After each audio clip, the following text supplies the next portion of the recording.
welcome to the Community Budget Advisory Committee meeting of Wednesday, September 16th. The first order of business is the approval of the agenda. Do I hear a motion to approve the agenda? So moved. The motion, is there a second? Second. Moved and seconded to approve the agenda. Any discussion? Hearing none, all those in favor say aye. Aye. All those opposed, the motion carries. Next up is the approval of the minutes. Do I hear a motion to approve the minutes? So moved. It's been moved. Is there a second? Second. And there's a second. There's a motion and a second to approve the minutes. Any discussion? Hearing none, we'll come to a vote. All those say aye. In favor, say aye. Aye. All those opposed, the motion carries. We'll go on to section 4 then, and first up is 4.1, information and updates. All right. Good evening, co-chairs and committee members. It's nice to see you. We have our slide of our deliverables. We're working through it. We're now in September. So that's the revenue scenarios and then some work on the budget scenarios so that they can be delivered in early November. And so this evening, after the information and updates, you'll be looking at some budget reductions that we have received to date from community. We've had some community partner listening sessions and emails and some feedback from the community, as well as committee members have submitted ideas for budget reductions. So you're going to be discussing that this evening. There will be more input from the community as we do have listening sessions. Tomorrow night is the first one, and then also Saturday morning. So we'll have some more information about that. And then the 4.3 item tonight is looking at finalizing the revenue scenarios to guide your budget scenario discussion. But then just to lay out what the next 3 meetings after this look like, and this is from co-chair Steve Peterson's email to the committee a couple weeks back. And so next week, you'll be discussing the initial round of community engagement. So we'll have those sessions will have happened. So we can give some information on that. And Emily Larson, if you remember Emily from our Community Outreach and Engagement Division, will be sharing information from that. And also, that is the meeting where you will be receiving the budget reduction, potential budget reduction options for the committee to consider from the departments. So staff has been working and has been compiling budget reduction options, and that will be published in the September 18th, or it will be published in the September 23rd agenda packet, which you will receive on September 18th, this Friday. And there is going to be a lot of material in there, just to give you a heads up so that you are able to see that ahead of time. Because I think the September 23rd meeting will be a pretty full meeting. But that's when, along with additional budget reduction options that you could receive from community input and what you'll be discussing tonight that you'd like us to include, that you'll start the discussions of just ranking those budget reduction proposals and identifying additional information that you need for September 30th. So then the September 30th meeting, I think is going to be a continuation. And if you would like to step in, Co-Chair Steve Peterson, maybe you're doing good. I'm kind of reading through your plan. Yeah. But if that's Yeah, I mean, so basically on the 30th, you know, what we're trying to do is ideal on the 30th, but either then or on the 7th, converge on what we're going to have together for the proposed budget reductions. And so if you remember, we have 2 meetings in October. That's the second set of community feedback meetings that are around the specific proposals that we're making. And so we need to be done on the 7th in order to go to those meetings. And just as a big picture thing, we were very intentional, you know, Co-Chair Peterson and I, about wanting to both gather feedback prior to picking choices so that we could get people's input and getting feedback after we've made some initial choices. And the reason is some people want to be involved at the front and generate ideas. Other people work best reacting to a specific proposal for commenting. And so we're offering the community both of those options to participate. And so if we're able to get done on September 30th, then we don't need to have a meeting on October 7th. If we don't get done on September 30th, then we'll meet on October 7th in order to wrap things up. Neil, I don't know if there was anything you wanted to add to that. But that's really what we're I think we've talked about this for a while, but I think these 3 or 4 meetings here really are, we're going to be driving from and taking a lot of the information that we've gotten, taking the ideas that we've gotten from the community. We'll be getting ideas from the staff. We'll be synthesizing that into a proposal, or a set of 3 proposals that we'll be taking forward. Thank you very much, Co-Chair Peterson. And just as I had mentioned, this is the information. We have our digital platform where we're taking in ideas on the city's website called Let's Talk Bloomington, where there's a quick budget survey and some places to put ideas about addressing the budget gap. And then tomorrow night, September 17th at 6:30 p.m., we have a community listening session. It's on Zoom. And there is a quick pre-registration for that, that you can get it from the Community Budget Advisory Committee webpage on the city's website, and you can register for either the 17th or the 19th session. And then as Co-Chair Peterson was saying, then we'll have some additional community engagement opportunities in October, and at that point, the community can give feedback on the proposals that this committee is proposing for budget scenarios. And then just wanted to let you know our communications department just promoting these different ways of giving input to the budget process, since there is a pandemic and it is very hard to be able to do what we would traditionally do in meeting in person.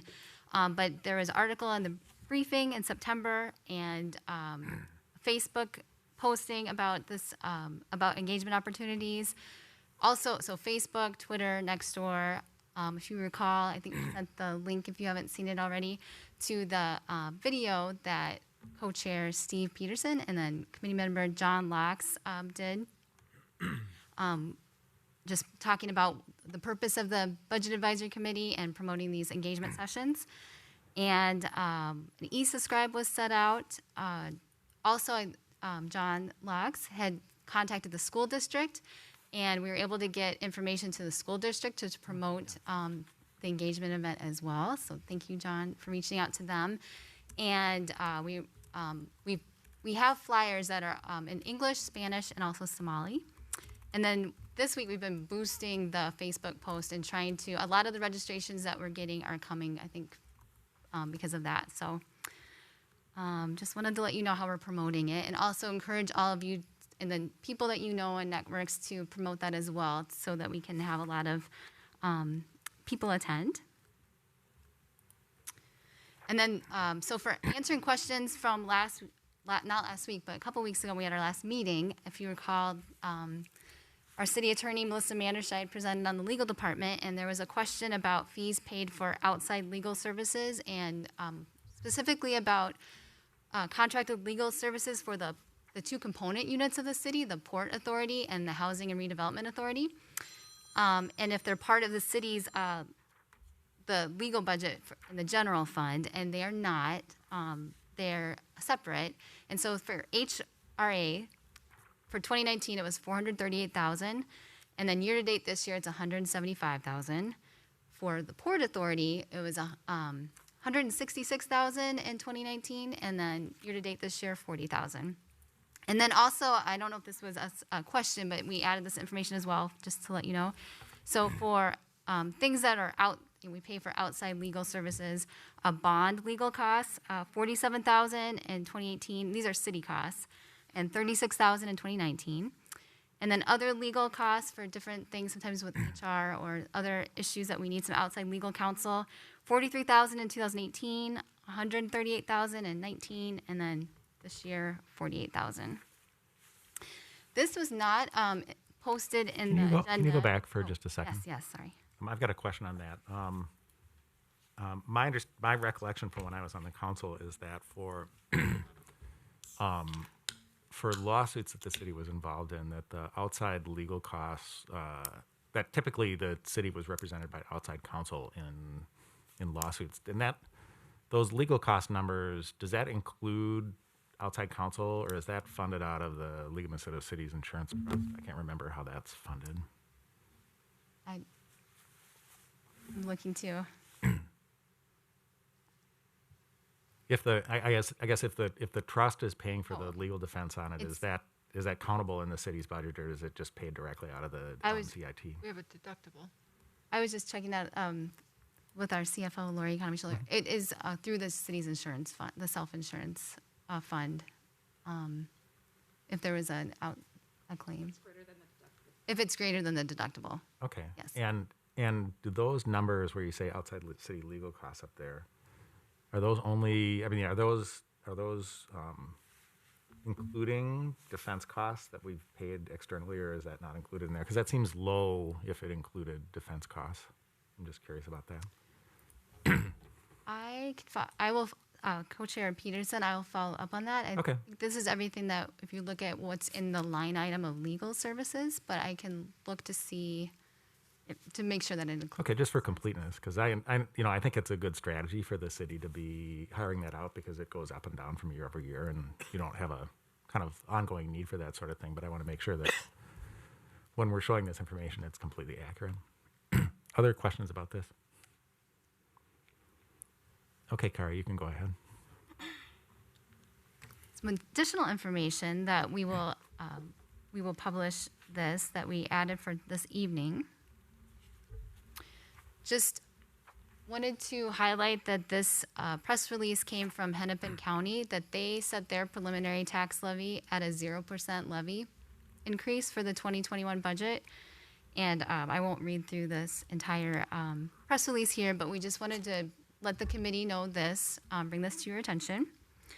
One thing else at the bottom here, that the county administrator said, we've been planning since the pandemic hit to present a budget with a 0% increase for 2021. And that the operating portion of this budget totals $2 billion, a decrease of $45 million from the adjusted 2020 budget. So the county's much larger than the city, so lot larger budgets than what we're talking about. But we just wanted to share this information and just highlight too that the strategies that they used are reducing positions, canceling leases, significantly decreasing the capital budget, and using fund balance and contingency funds to fill gaps. But we'll have this in its entirety will be published that you can see, and it's also, if you have a printed copy, is there. And then some other information with this 0% preliminary tax levy. This is a Hennepin County tax impact that we wanted to share with you. And so this slide has the median county value home. So it's showing in 2020 that was $298,400, and then 2021 $307,600. So that's a 3.1% increase in value, and then the tax impact is a reduction of 6.4%. And that also shows there the medium suburban value home. This next slide is just for Bloomington. And so this is where we have our median value home for 2021 at $286,400, and just the county impact of the 8.6%. And some information from our assessing department is that the city tax on the median value home, so what we were just looking at before is county tax. And if our tax levy was at 0% increase from 2020, it would only go down about 1.4% versus this 8.6% that's showing over here. And the major driver of the difference for this, that the assessing department said, was that the county net tax base is up about 5% more than Bloomington. Kari, can you go back to the previous slide? Yes. I know this has been a point of sensitivity for the committee. Yep, there you go. Just understanding that the city is not the only taxing entity that our property taxpayers contribute towards. So the meaningful number here, besides that 8.6%, is really what that translates into. And so it's about a $101 reduction going into 2021 for the county piece. So as we think about the the overall property tax payment, where we're going to be at, and then the county, and then the school district. This gives you a really good sense of what that's likely to be in coming year.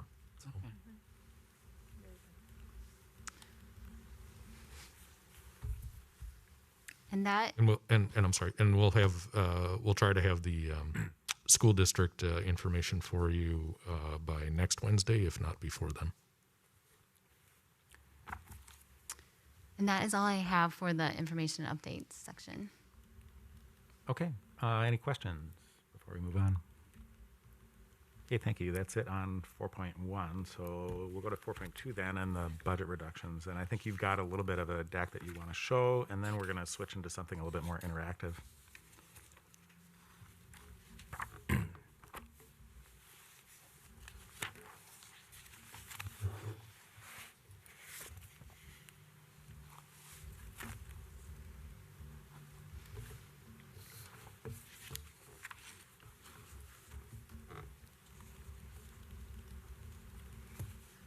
Okay.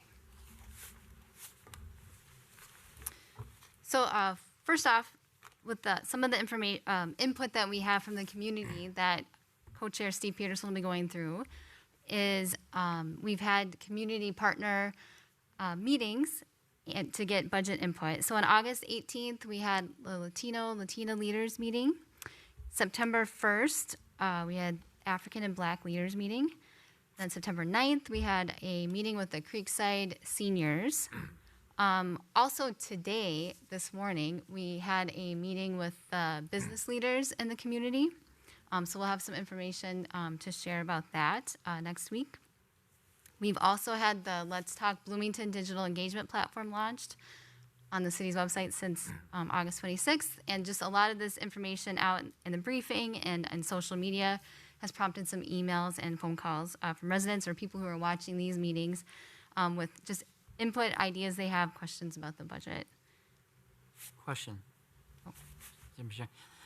Yes. What kind of numbers of participants did you have on those meetings in August and September? So along with the packet, we have some reports from our community outreach and engagement. And so I'm going to bring that up here. So here was, at the time when the packet was published, we had the first three meetings. And so in total, 27 in total of those three meetings that we had to date there. So with the Latino leaders, the Black and African leaders group, and the Creekside senior leaders. And then we have zip codes, and they're done through Zoom, and we do a poll for this different demographic overview that's optional, so that we have information on zip code and race or ethnicity, age range, and if they rent or own. So you can see, as of Friday when we published this, with those first three meetings, we had 27 total people, and can see where the zip codes are split, and then percentages. So 59% white or Caucasian, 22% Hispanic, Latino, or Spanish origin, and then 19% Black or African American. And then you can also see the split for age range demographics and rent or own. And then here's where you can see the breakout of the numbers. So I think that, Neil, does that answer your question? Yeah, I think so. I'm just trying Okay. to get a sense. And we had This I'd say today in the chamber meeting, we had roughly, would you say 15 to 20 people? And John, you were there, Maureen. Yeah, Mr. Chair, I was looking at that and thinking about that after the call, and one thing I was struck by that Maureen and Steve and I were there, and our business, and we probably had, I had counted them up, we had about a dozen folks from the city departments or staff. So when you got down to it, we were down to a pretty small number of actual business people that haven't been in the conversation, and it does make me think we probably need to think about another proactive outreach, because while it felt as though we had 24 folks in the group, really only about 7, 8, 9, 10 were not, already participants. Yeah, and I didn't go through and look at the Yeah. list because I was presenting during part of it. Thanks for doing that. And Mr. Co-Chairs and committee members, I'd agree with John. I will tell the committee it's not for lack of trying. Our outreach folks and the chamber both were working very hard. We went back, and because one of the things we talked about was not having this be just exclusive to chamber members, so we wanted to make sure that we were appealing to all business members. Our staff went back to that database that we had for the small business emergency assistance loans and hit that a couple of times. And this concerns me as we get into this next round of community engagement, for tomorrow and then again for October. One of the observations that our communications division has made is that the level of engagement seems to be declining right now on social media in terms of people participating in these types of events. I think there's a little bit of online fatigue that is occurring after people's 6 months of confinement. So we're just going to have to work a little bit harder to try and get some folks out. Okay. Other questions? Okay, thank you. So let's go back to the presentation here.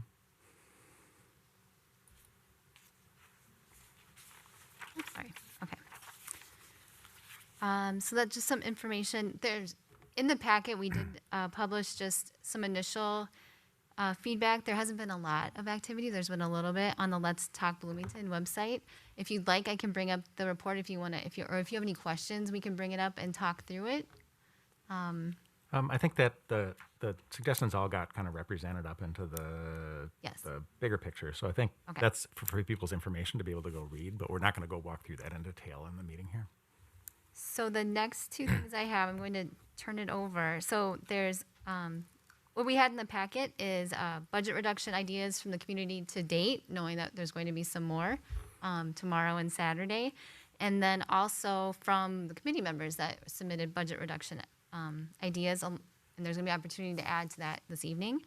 But I'm going to stop sharing my screen, and Co-Chair Peterson is going to bring up his screen to Mr. Chair, lead that conversation. Josh? just a quick question in terms of the Sun Current newspaper. Yeah. Have we notified them to get the word out with that publication? They get the agendas, don't they? Yeah.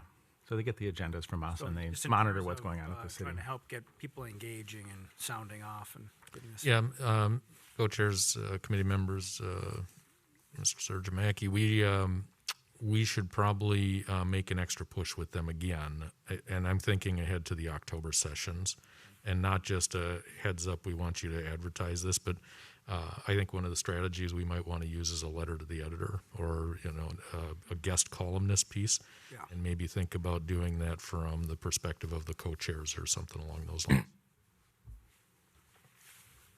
Okay, Chris, can you make me the presenter now? So just as a little bit of introduction, so you saw in the packet that there was a list of suggestions that came from the community and suggestions that also came from the committee. And so really the thing that we want to do tonight is we want to walk through that list of things, decide which of those are things that are actually actionable that we want the staff to go off and develop proposals around, see if there are additional ideas that people want to look at, put on that list.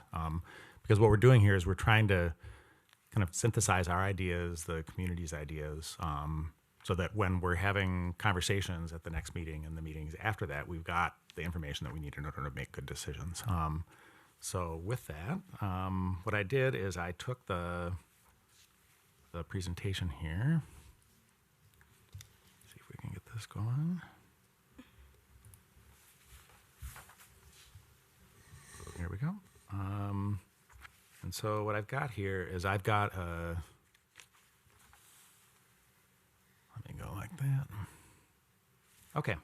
So what this spreadsheet is, let me jack the size up a little bit here, is all of the ideas that folks submitted so far, whether it was folks from the committee or folks from the community. They're tagged by source in this column here.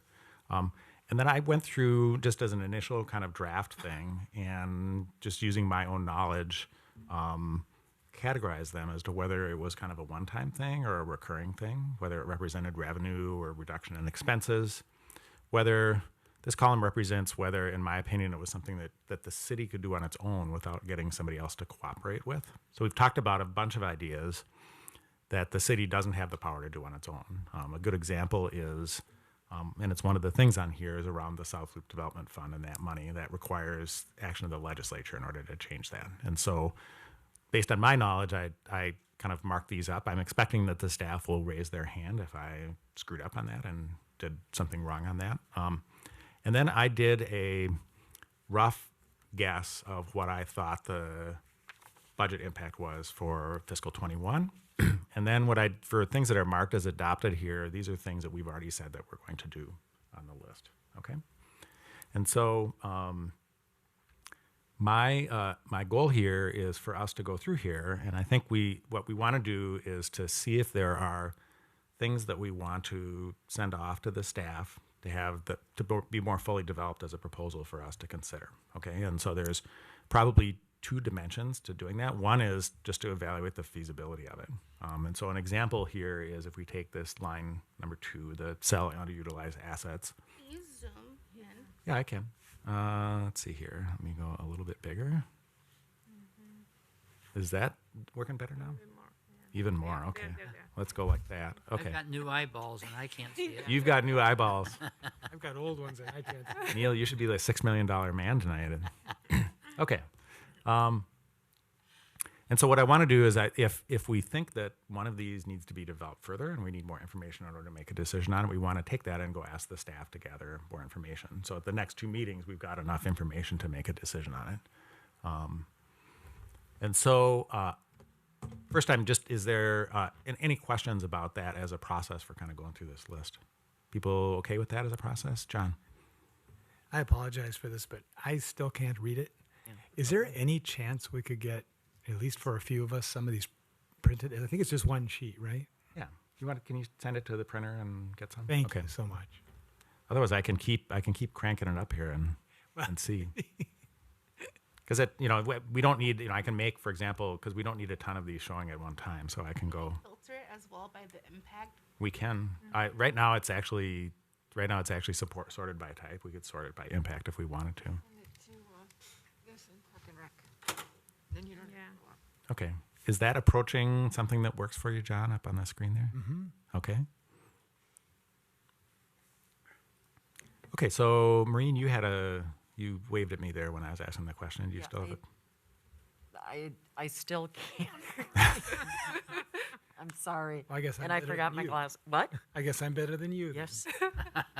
Who knew this was going to be an at eye test tonight? Mr. Chair, at a minimum, maybe you could just read. Yeah, I'll read them. I'll read them as we go, and then you can go. And I think the staff is going off and printing it too. Hopefully, it comes out big enough on the printout that folks can read it. But I do want to go back and just make sure that folks understand kind of what we're doing here. Is that the deliverable here is not picking among these. The deliverable on these is saying which of these are ones that we want more information on, or if we think that it's not something that we want to be considered, to be able to do that. The other thing I just want to point out is some of the items on here are things that would be good things for the city to look at in the long term, but unlikely to have an impact on fiscal 21. And for those items, what I'd like to do is I'd like to send the city manager off and have him talk to the city council if they're interested in us developing a list of things like that ought to be considered. Okay, and we've had some conversations around that before. It's not on our list right now of things that are deliverables. And given the list of stuff that we have going on, I'm wary about adding stuff on our own. But that particular one, because we've talked about it a couple times, I'd like to maybe have Jamie go back and say, do you want the committee to deliver a list like that? And this would be the sorts of things that would be implemented in 21 and potentially have impact in 22. Neil, do you have a comment on that? Or? Yeah, I think that's a good idea, but Okay. not now. Okay. I mean, I think they're going to have their hands full when we bring this thing forward. Having another option attached to it they'll get off on the weeds talking about that, not get back to the main course. Yeah, so I That's think my concern. okay. I think the way that this could work is Jamie could go have that conversation, and when we get to the point of producing a list like that, we can send it to the council. It's certainly not going to be tonight that we're going to send something like that. Other comments or questions? Okay, we good to go? Okay, so what I'm going to do then here is we're going to walk through each of these. We're going to talk a little bit about the item, and then you can tell me whether, like, the staff can disagree on whether it can be done unilaterally. We can talk about whether my assessment of the money impact next year is right, and then what we're going to do is we're going to decide whether we want to put it in the parking lot, whether we're going to ask the staff to present more information. Okay? Ready to go? All righty. Define unilateral again. So what unilateral means is that it's within the power of the city to implement it itself. In other words, if the city council could vote to implement it, then it can be done unilaterally. If it requires the cooperation of another party, like the legislature in some situations, the county in another situation, those are not things that the city can implement unilaterally. Okay, fancy printouts are arriving. I don't need one. We'll start with selling underutilized assets. And if I remember right, the kind of Highland Green sale was the one that was in that particular one. So I had ranked that as something that in large part the city could do on its own. I had said that this was in the context of increasing tax base, and that the impact of selling property in order to increase tax base for next year is relatively low. What I'm interested in hearing from the committee is whether we want to have this one developed further for consideration for next year's budget, or whether we want to park it. Thoughts on that? Mr. Chair, Yeah. my problem is I don't know what the dollar amount is. Mhm. So you said the impact is low. Is that 50,000? Is it 500,000? I mean, and whether I would want to consider it, I need to know what the dollar amount, or at least something close to. Okay, so I think that the question there is if we want more information, like what would the dollar amount be and more Yes. precision, then the outcome would be to say we should have the staff go and develop that idea further. Yes, just what you said. Okay. Question. Yeah. You know, we had a firestorm over this issue 2 years ago on the golf course in Highland. I mean, it was just a firestorm. And I don't know if we want to open that box right now. It's probably something that can be talked about, but in the next few months, if that neighborhood hears that there's some conversation of selling that ground, why? Look out. And the council will just get bombarded. They're going to get bombarded anyways. That's true. Do you have a reaction to that, Jamie? Is it time? So my reaction, co-chairs and committee members, is generally this. We've said from the beginning that all things are on the table, and I think that we should take that approach, that, that there are going to be some things on these lists that are maybe, I don't want to say easy decisions, but they're less controversial and maybe less impactful decisions. And there are some that are going to be significant. And I think that we should not be afraid to put something on the list. I think when it comes down to actually making a recommendation, that's the time to have the conversation about where is our energy and our effort best spent.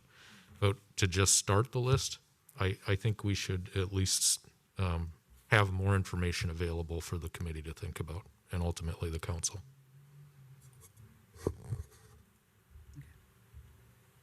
Okay, so any other input on that? Saad? Thank you, Mr. Chair.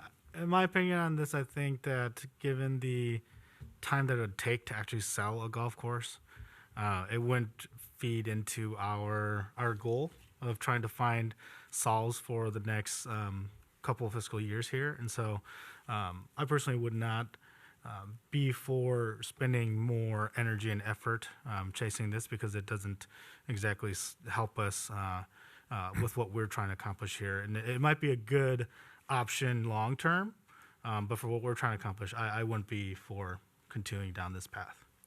Okay, others? Maureen? Thank you, Mr. Chair. Kind of along with Co-Chair Peterson, I live in that neighborhood, so I feel like I've got a target on my back. And I have been, talking to residents and neighbors as I'm participating in this. And the first question that comes up, you better not be touching Highland Greens Golf Course. That's the first thing out of their mouths. And then don't raise my property taxes is number two. I guess my comment is I'm always open to looking at things. However, I walk by Highland Greens in the morning and in the afternoon, and it just really saddens me to see a beautiful asset of the city not being utilized. And I think we really missed the boat by keeping that golf course closed this season. Golf is up 25-30%. You can't even get a tee time. There were some leagues where they couldn't play because there wasn't enough tee times or whatever. So I'm more of what can we use it as an asset and make it more sustainable and profitable. But again, if that means having this as part of a discussion further down the road, I'm open to it. So I'm going to propose, based on what I've heard tonight, that we would put this on the potential future consideration list for the council, assuming that we get the okay from Dan, and then we not consider it for the fiscal 21. Is everybody okay generally with that concept here? And we're just going to park it? Yep. So that's this. When I say future consideration here, that's the list that's going to go to the council, assuming they ask for it, would go on that list.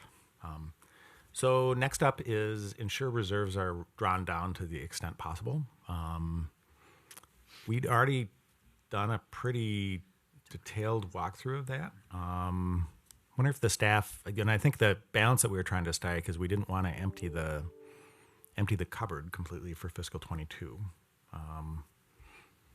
Other input on that one? Do we want to say that we've already done that and done that to the extent possible for 21 where we're comfortable with it? John? I have a question on this one. I'm wondering if the exercise of requesting that the departments come up with savings, whether they had a broad enough view, if you will, to also look at the reserves that relate to their departments and whether they came up with some other possibilities, or whether reserves is more of a policy issue that they didn't get into. Because I guess I'm not certain that we've exhausted. We may have, but I'm not sure we've exhausted to the extent possible the reserves from the discussion we've had so far. Yeah, Mr. Chair, co-chairs, committee members, the primary reserve, as people think about, is our general fund reserve. That we have as part of our budget balancing strategy for this year, drawn down from its current level at about 42% to about 35%. And that's what we're forecasting for 21 as well. The recommendation from the Office of State Auditor for what constitutes a reasonable and healthy reserve for a city is 35 to 50%. So we're on the lower end of what the OSA recommends. The next concern then is how it's viewed by credit rating agencies. I'll let the CFO opine on that if necessary. The other places where we have reserves, to John's point, for our internal service funds, there's a working capital balance within each of those funds, you'll recall. And each of the funds have a different formula for the goal of the working capital balance. Most of those, at least the ones that are operating funds, are related to the capital reinvestment that's likely to occur over the next 10 years. And so the balance in those is tied to the future need formula. The other ones, like our our accrued leave fund, compensated absences is what it's called. There's a certain amount that we just have to keep in there so that we can borrow from it and when we get into a certain zone. So this is a long way of saying that I think that we have mostly tapped the reserves as far as the department submissions. The ones who do have a connection to the internal service funds, they're closely connected to this conversation, and so the decisions that they're making are considerate of what the working balance funds are. Thank you. And that was the part that was my question. So that answers it. Thanks. Okay, any other questions here? Mr. Chairman? Neil? I appreciated the question that John asked. I think that from a perception standpoint, going out to the public, when we start hearing, it's everything for them is a loss of service and a loss of this. And to not have that reserve thing always on the front burner is a mistake, because they're going to gravitate to that discussion. And I think we just owe it to the public to always have that up there. Now, we don't necessarily choose it. It might not be good management, but I certainly think we don't want to not show it. Yeah, I think that's right. When Okay, you so take here- away other services that I love. So here's a question then, and I could mark this as considered, because it doesn't. I'm not hearing that we're asking for more information on it, but I think, Neil, to your point, we continue to kind of talk about this as a. It's a constant. Okay. In my imagine. Okay. Is everybody okay if I mark this as considered, that it's continuing, that's something we're continuing to do? Okay, next up is, so lines 4 and 5 here are things that we already adopted as a committee and agreed to, so unless somebody wants to revisit that, I'm going to keep rolling along here. Line 6 is use liquor taxes to fund city operations. This is effectively the kind of South Loop Development Fund and the kind of legislative restrictions around that. Neil and I have talked about it. We've talked about it at the committee. Jamie or Kari, is there anything you want to add on this one? This one has the problem that we can't do it ourselves, which is what kind of puts it in that there. So, do we want to put this on the future impact list and put that in the mix for the council? Okay. Okay. Voluntary fees at Creekside.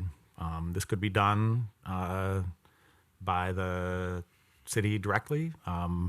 My guess is that it would have a pretty moderate impact considering the size of what we're doing. Is this something we want to put on the list?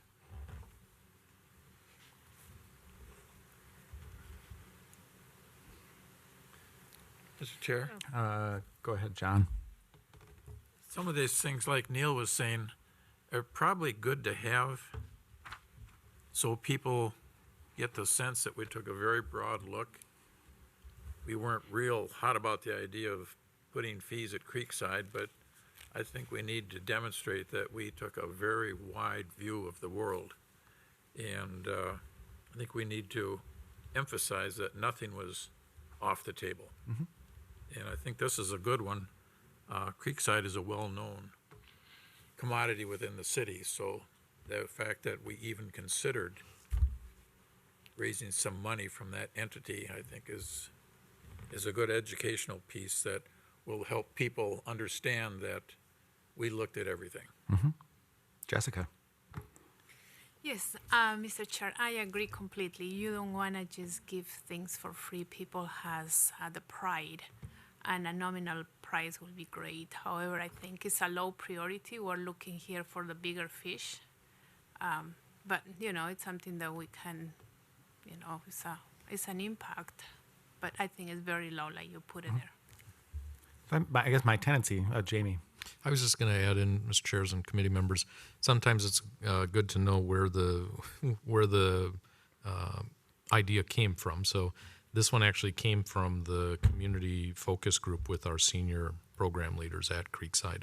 So this, people are sensitive to other people making decisions for their programs, right? So this wasn't a different user group. This actually was the Creekside user group. So should we ask the staff to develop a modest proposal around this? Yes. Okay. Okay, next up, line 8, try to get the money from the fiscal disparities pool. If you want to trigger a battle at the legislature, this is guaranteed to get a conversation going. I marked this one as definitely not something that we could do unilaterally. There's a bunch of money there, so it theoretically could have an impact. Based on the formula, theoretically Bloomington might receive more next year. I don't know if it's a meaningful amount, but the formula will cause some. My guess would cause some money to come in our direction. I don't know, Jamie, if you've discussed that in any detail. Co-Chair Peterson, my expectation is that we will not receive more from the pool. I think we will be contributing less than what we did, but I think we'll still be a contributor for 21. What we can do, even though I agree with Co-Chair Peterson about the likelihood of this occurring, and I would even add that there are all sorts of really terrible unintended consequences if we go to the legislature and raise this issue. What we can do is just have our staff that tracks the FD give us a number so you understand what the impact is likely to be for 21. Back in the day, I was arguing fiscal disparities vehemently to any audience I could get. And of course, the highest beneficiary was Ridgefield. And so here in Bloomington, I'm arguing against fiscal disparities and why we had to pay so much more than Minneapolis. And I had to turn my back so the Ridgefield people weren't giving me the finger. But it's just been that way forever. And I don't know how you're ever unlodge that thing. We okay putting this in the parking lot? Yeah. Or should we just say no and go on? I think no. Okay, let's just go no and go on. Anybody object to that? No. Okay. Number 9, charging nonprofits for use of athletic fields. This was something that the staff talked about a little bit. They talked about it as being a little bit problematic to implement for next year because budgets for certain things are already set. We've also said that nothing's off the table. And specifically, when I went to the council meeting, they pressed me more on looking at the fee side of things. And I warned them that the biggest pot of money out there that we had seen so far in the fee department was this particular charge. So what are we looking for here? Do we want a proposal? Yep, I would Yes. like one. I don't think, Chair, I don't think there's like a reason that we couldn't implement a new policy in 6 months or whatever before the next season, just because typically we do it for a year ahead of time. Things change, so I would like a proposal. Okay. People are okay putting it in the develop proposal column? Oh, I see Josh over there, Mr. Hockey. I just would ask the commission to be mindful that those will be passed on to families. Yeah. And if there are families that are challenged economically, we don't want to discourage some of our younger youth from playing sports, whether it's lacrosse, soccer, or whatnot. So just thinking about if there's a way to create some scholarship money for some of the if there's families who are financially challenged, especially in this economic climate. But I would support putting it on the table for further investigation. Okay. Agreed. If I may Go ahead. quickly Yeah. respond to that, we'll certainly incorporate that into the proposal. Many of our park and recreation programs, if you remember from when our director was here, that we do have scholarship program for a lot of the city-run programs. So this is specifically for the athletic clubs, especially the youth athletic clubs that are not city-run. So we'll have to do some thinking about how we provide scholarship opportunity, since it's not the city that's actually programming their participation. The other consideration here that I want to remind the committee and anybody who's watching at home is that we'll be doing a racial equity assessment and impact analysis for whatever list is being generated. And to the extent that we have demographic information available for our user groups, we'll try to incorporate that in. But I'm not sure that we have good demographics either. But I'll make sure that both of those are communicated to our staff. So, Mr. Chair, Go ahead. Yeah. one data point could be free and reduced lunch. So if families could be willing to kind of disclose that when they sign up for programs, that could then trigger a reduction in the fee so that you didn't penalize certain programs, certain groups. Okay. John. I don't think we want to get too deep into the weeds on this, but my sense of this is that we've kind of got two issues. One is whether we charge the league, if you will, and what they do in terms of charging, the participants on their teams and their leagues, is probably worthy of taking a look at. But they're probably the ones that are in the best position to address whether there's a scholarship for an individual athlete or not. I know we look at this as a park district a bit, and we've got a mechanism in place for scholarships for participants in the park district programs, and we've actually found it's very easy to raise, not very easy, but it's easy enough to raise private money for that scholarship fund. And then as it relates, though, to the renting group, if you will, we've kind of stayed out of that business, and I've been pleasantly surprised to see that doesn't seem to be an issue because they've already confronted that issue, I think, frequently in scholarshiping some families and the like. I don't know if that'll be our experience. I don't want to minimize the issue, but I think there's two aspects to it, and maybe from a city's perspective, you might look at it that the league or the teams are in the best position to assess the economic circumstances piece, and maybe when we're looking at our facilities and the taxpayers, maybe that might not be our role quite as much. I don't want to be the Scrooge on the thing, but I think it's worked at the Park District. I could check that if my recollections are I think there's a whole bunch of interesting policy questions in developing a proposal around this, and I think you're providing us with a lot of good context on kind of what would go into that. But I don't think it would be our job to go develop that. Our job would be to say that we think that ought to be done. Anything more on that before I move on to the next one here? Okay, we're now on line 10, which is negotiate contribution from county toward public health department. So just to clarify here, I did split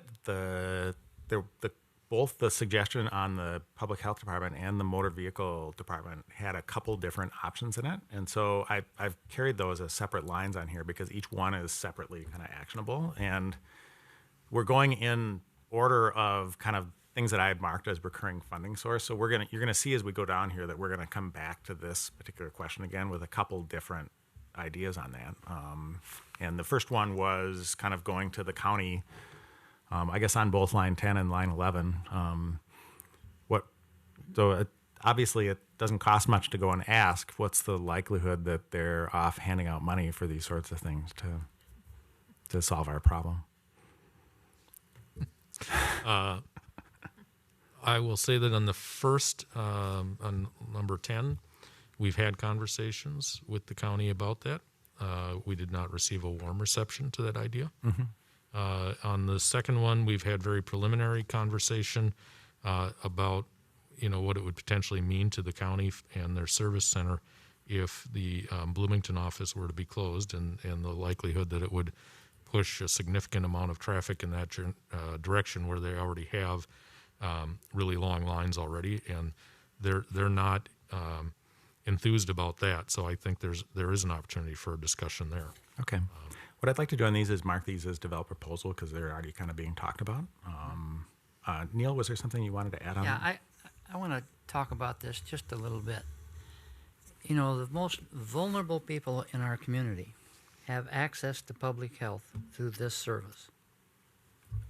Now, there's public health in Hennepin County, and there's public health in Ramsey County, but in the middle of that is the Minneapolis Public Health and the Bloomington Public Health, which we do in union with Edina and Richfield, I believe. Okay, so we have partners.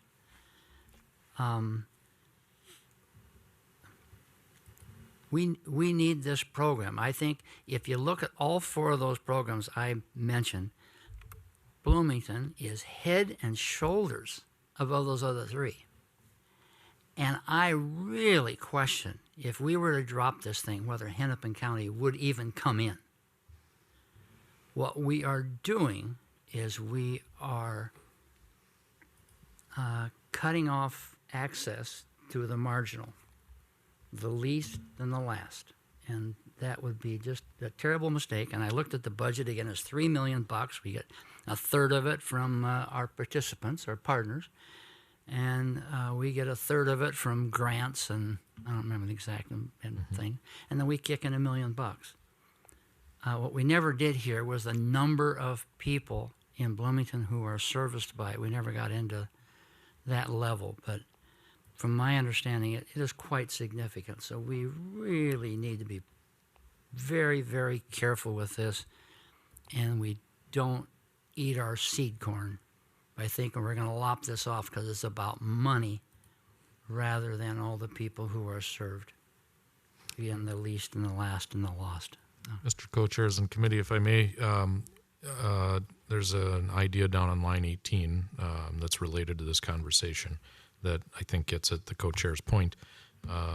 The thought with item 10 is related to the situation regarding what some would refer to as double taxation, in that the county provides public health and the city of Bloomington provides public health. And for the most part, the county is not serving the Bloomington residents because we have our own local public health. And they're providing some service, but there isn't overlap of service. They're providing some other services, but not significantly. And the concern here is that Bloomington taxpayers have to contribute towards the county for county public health services that they're not receiving, right? And the county's position on this is that there are other services that are like that. So think about Hennepin County Dispatch or Hennepin County Sheriff's Office, where we have our own police department, we have our own dispatch center here, right? That we choose to do those things locally doesn't mean that the city should be exempted. We have a different view, and we're not trying to crack the door open on those other services. But for this one, there's some statutory language that I'd say makes this a murky issue. And so as we talk about the developing of the proposal, it's not necessarily that we're going to ask the county for a direct allocation, although that would be great, but it probably has to do more with some sort of a property tax variation to reflect the fact that we have a local service. Yeah, it strikes me, if I could, that we sort of get in, emerges a question about tactics and goals and strategies, I suppose. But where I'm at on this is not suggesting that the public health need not get served. But I'm suggesting that in Eden Prairie, that same public health need gets served via the county and the Eden Prairie, Hennepin County property taxes. Address that in Bloomington, that public health need more likely than not gets met by Bloomington Public Health. And we really do find that Bloomington taxpayers paying for that Eden Prairie Public Health to some degree, as well as the Bloomington Public Health. And I think that that's one that we might address a number of ways. So I think it just gets down to this question of how do we deliver great services as a broader community in a efficient way. And it may well be that we need not have two different agencies that we're paying to do that one task. And do I think that Hennepin County currently does it as well as Bloomington does it? I'd posit that I don't know, but I know that we do it well here, and I know that there are many people that think Hennepin County does it well where they focus on it.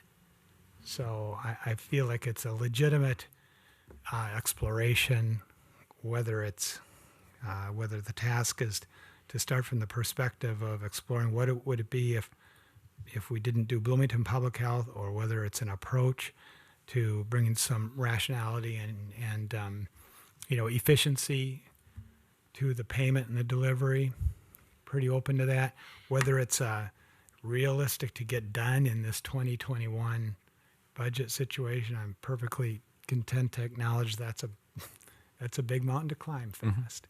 And I had, both of these were marked as no on the kind of unilateral because we've got For sure. got to go to a party who's already under budget pressure and convince them to do something, which is necessarily a difficult. But interestingly, a party that's chosen, evidently, not to increase their property tax levy for the next year. And that, in some respects, in my personal opinion, really shines a light on why there might be some merit to exploring this. Yeah. Okay. So everybody okay with leaving these as developed proposal and kind of continue on? Neil, I think we'll be looping back on a couple of these other, like the the line 18 You'll here. give me a chance to vote no. Yeah. Okay, moving on then. There was another suggestion: citizen volunteers take care of parks. I had said we could decide to do this. When I was on the council, I believe it was Amy Grady who was pushing for the kind of volunteer warming house keepers, and I think that's done something to keep warming houses open. It hasn't. I wouldn't say it has had a gigantic fiscal impact, but I think having that around has kept some things going that haven't. Is this an area where we want to develop something? Mr. Chair, yes. Jessica, yeah. Several of my neighbors came up and said, you know what, there is a lot of unemployment right now, and I think it's something that people could feel helpful to volunteer to keep the winter maintenance or do something for the city. So I would like to develop a proposal and see what we can save on those maintenance, low maintenance, that people get engaged and work on that. Other input on this one? Worth putting down as developed proposal? So next up was across the board employee salary cuts. I'd marked this one as no unilaterally because of the fact that we have several bargaining units that we have to negotiate with. Thoughts on this one? Chair, does this include furlough days? Or is I it think just? it could be implemented a variety of ways. I think we should. I would like to develop a proposal, but just for not for cutting. Wait, was this the salary or is this the? So is it across the board employee salary cuts?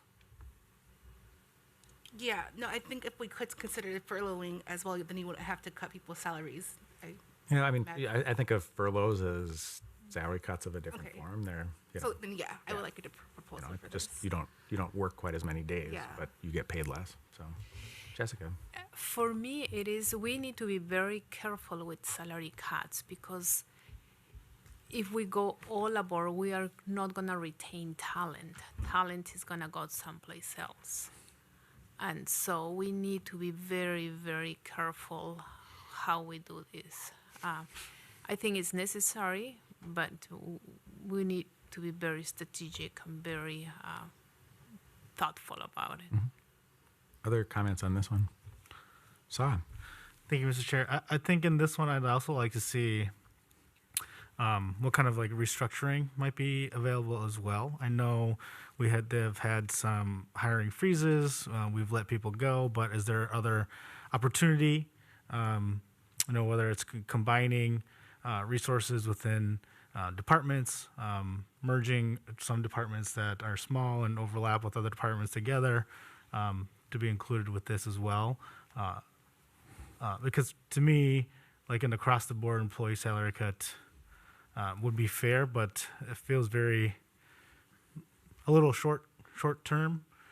So if we want to continue having that strength and continue delivering the same level of resources, kind of looking at other kind of restructuring of departments might be something to be included in this.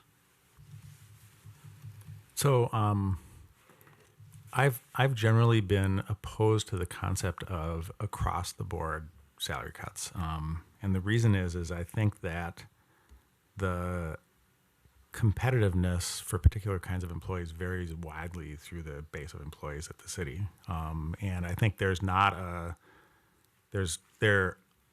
if you look at how the impact of the recession related to the pandemic has fallen on people, there's definitely job categories where you really can't tell that there's been any impact, and there's others where it's fallen quite heavily, and that necessarily enters into the wages that you have to pay in each of those areas to be competitive. I think that the staff understands that we need to be paying competitive wages, and that there may be some categories where that means a different wage than we paid before. But my approach on this has been that I think the most impact that we're going to make here is not necessarily going to be in this area, but deciding to stop doing things or changing the way that things are done, and that requires fewer people to do it, has been the approach that I've been pushing on. So I have been, this has not been on my list of things that I've wanted to see developed, because I don't think it's effective in the long run in maintaining the capability to deliver services in the organization. Maureen. Thank you, Mr. Chair. And, you know, I agree to a certain point.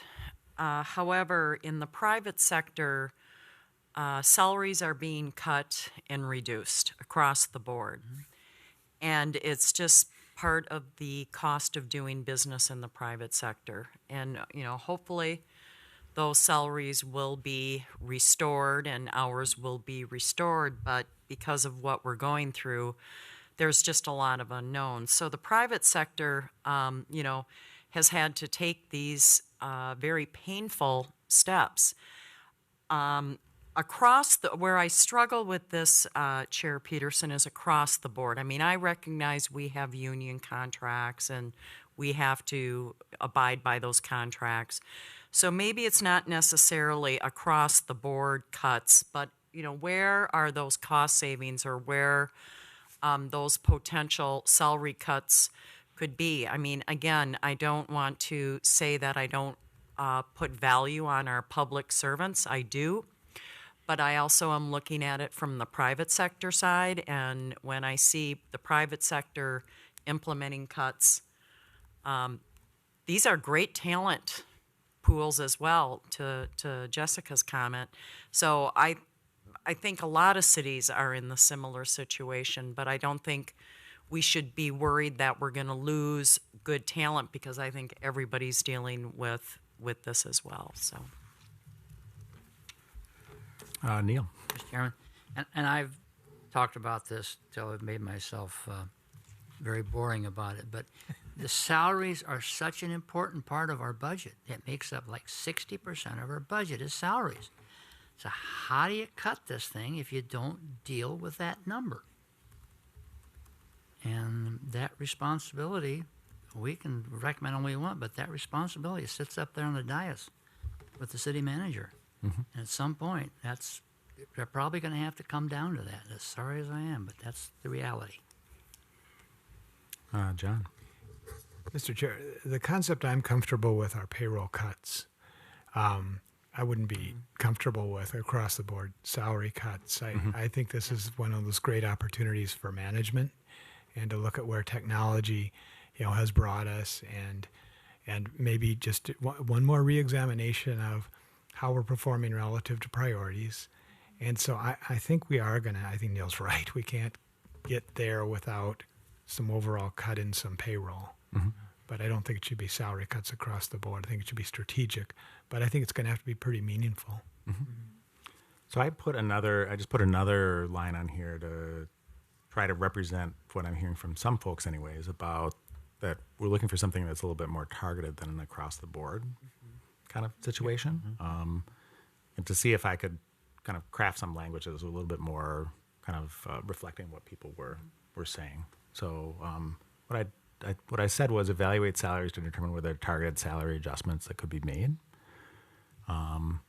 Maybe I'll ask the kind of manager to react to that, see kind of your thoughts on that language. And yeah, Mr. Co-Chairs and committee members, I think that this language, if the committee wanted us to develop a proposal, gives us a little bit more flexibility in how we do it.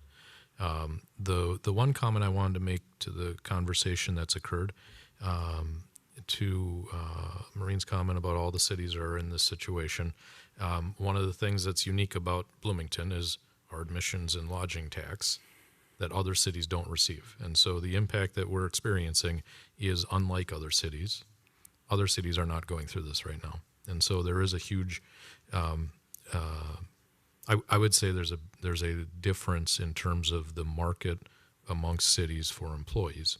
And that is a concern for us. All of our peer cities that I've been surveying are looking at about a 3% salary increase for employees for next year.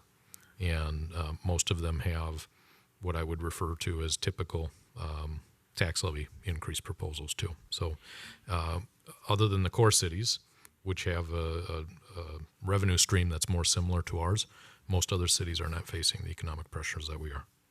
And that gets reflected in how people make their choices about where they go to work.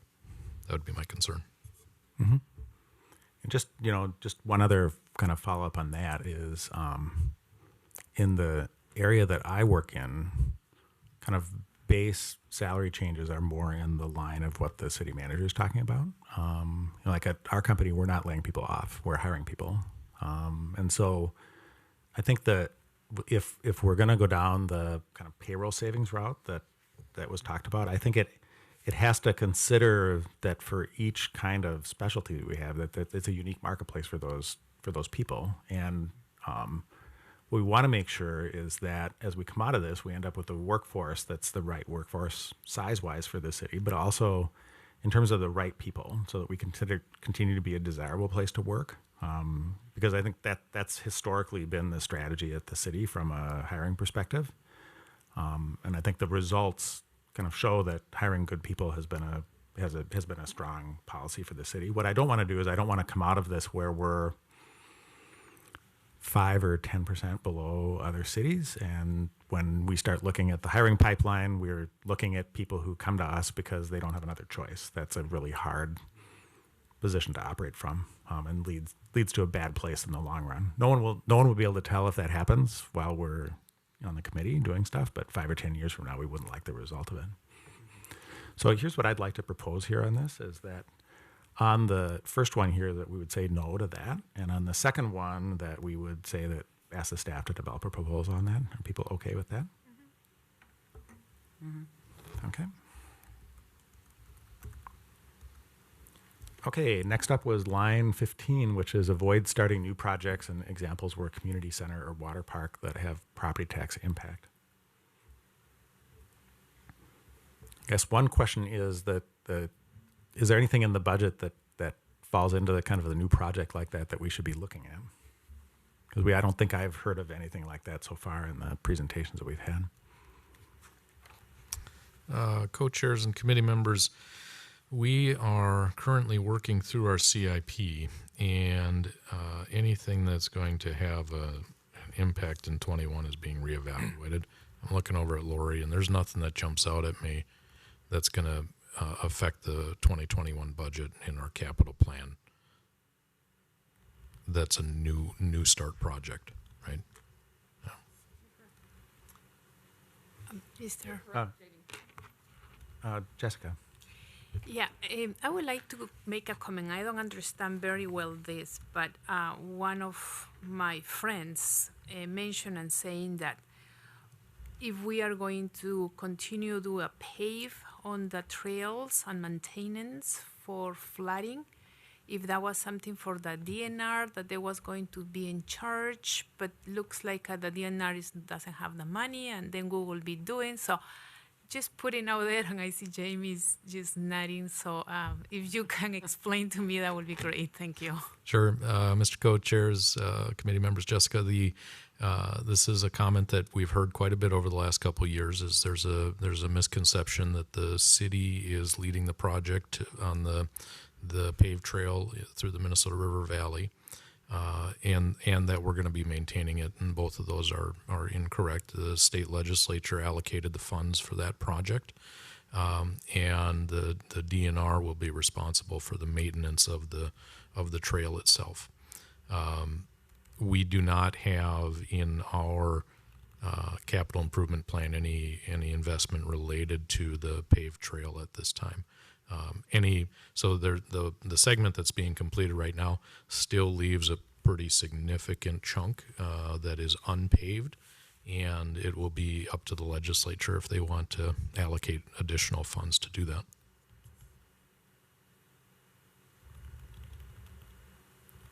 Thank you. John. Going back to the question that Lori answered relative to the projects, I'm reading that, I don't know whose suggestion this was exactly, but I'm reading this and wondering if this is a notion, though, that goes beyond the CIP. I'm wondering if it's talking about projects that we think of as capital in nature, perhaps, that might not be in the CIP itself, but might be embedded in some of these departmental budgets or the like. I mean, is there anything like that we ought to be looking at to make sure don't get commenced and trigger something? Or would the CIP, using that as the tool to assess projects, be the universe? Yeah, do you want to tackle that, Lori? Yeah, come up to the microphone. Okay. Sorry, it sounds like I opened a can of worms here. No, it's a really good question.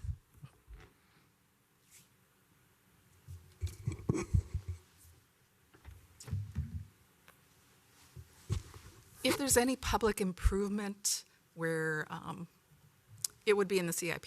In our CIP, it is 50,000 or greater, has to be listed there. Okay, so I know on that one line, it had the water park, and at no point was the water park going to get property taxes. Mm-hmm. So, yeah, and the water park is not in our CIP either. So, okay. It's not our project. Right. So, Okay. On this one, it seems like this is accounted for, so I'm going to mark that as how did I tag that before? Considered. We considered it. There we go. Everybody okay with that? Okay. Next up was, and this was, I split one thing into two. It was the performing arts budget and then the creative placemaking budget. I believe that those are both things that we can do unilaterally, can't we? Yeah.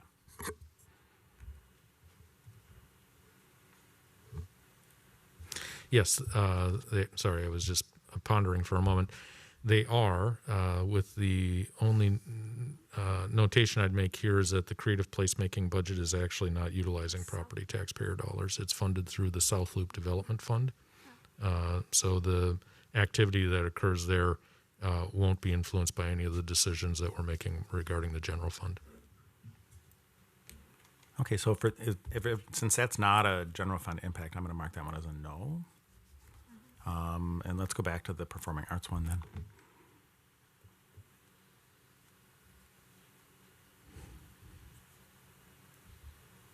Any input on this one? Maureen? Thank you, Mr. Chair. As somebody said earlier, I'm not sure which one of it was Co-Chair Peterson or. I think we have to look at all of our options. And as much as I love the performing arts theater and the musicals and the productions that's done here, I think this is something we have to take into consideration and see where there is, if any, cost savings. You know, the community, the programs that are done here, can community ed, can the school district take over some of that to, lessen the burden? So I would really encourage us to have this be considered and just see where things could come from. Other comments? How big, excuse me, Mr. Chairman, how big a number is that? Co-chairs and committee members, the easy number to say is that for the support of the arts organizations that utilize the Center for the Arts, we have $180,000, give or take, in the Park and Recreation Department that is for cultural arts grants. That's an annual process that the arts organizations submit requests for funding. In addition to that, we had over the past 5 years what we referred to as a supplemental cultural arts grants with Artistry, the largest of the organizations utilizing the Center for the Arts.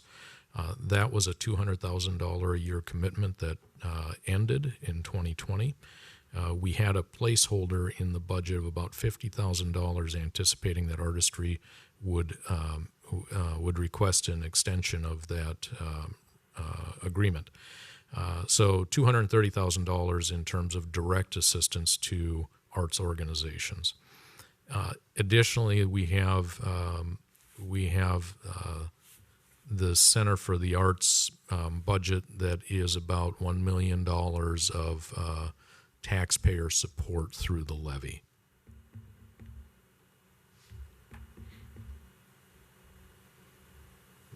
Other comments or questions? One Go ahead. last note, Yeah. as John Gibbs is on the board for Artistry, and I'm an ex officio member to the board, we did have a meeting last night, and I did forecast to them that everything's on the table. And so to the point that Maureen made, it's not a surprise to the arts organizations that these items are being discussed. Thank you, Mr. Jan. I was just trying to figure out how to introduce that concept. It was well received, that everything was on the table, and I reported that I had this general sense that we have a city council and a group of people here that are pretty respectful and supportive of those enterprises, and that there was a reality that everybody needed to stare down, and I think that was pretty well received. I mean, I don't think we can be responsible and say this is not on the table, and the group. No revolution began, let's put it that way. I think people are primed for bigger ideas than they might normally be primed for this sort of thing. Do we want a proposal here? Yeah. Okay. Line 18, consolidate fleet operations where feasible to reduce redundancies.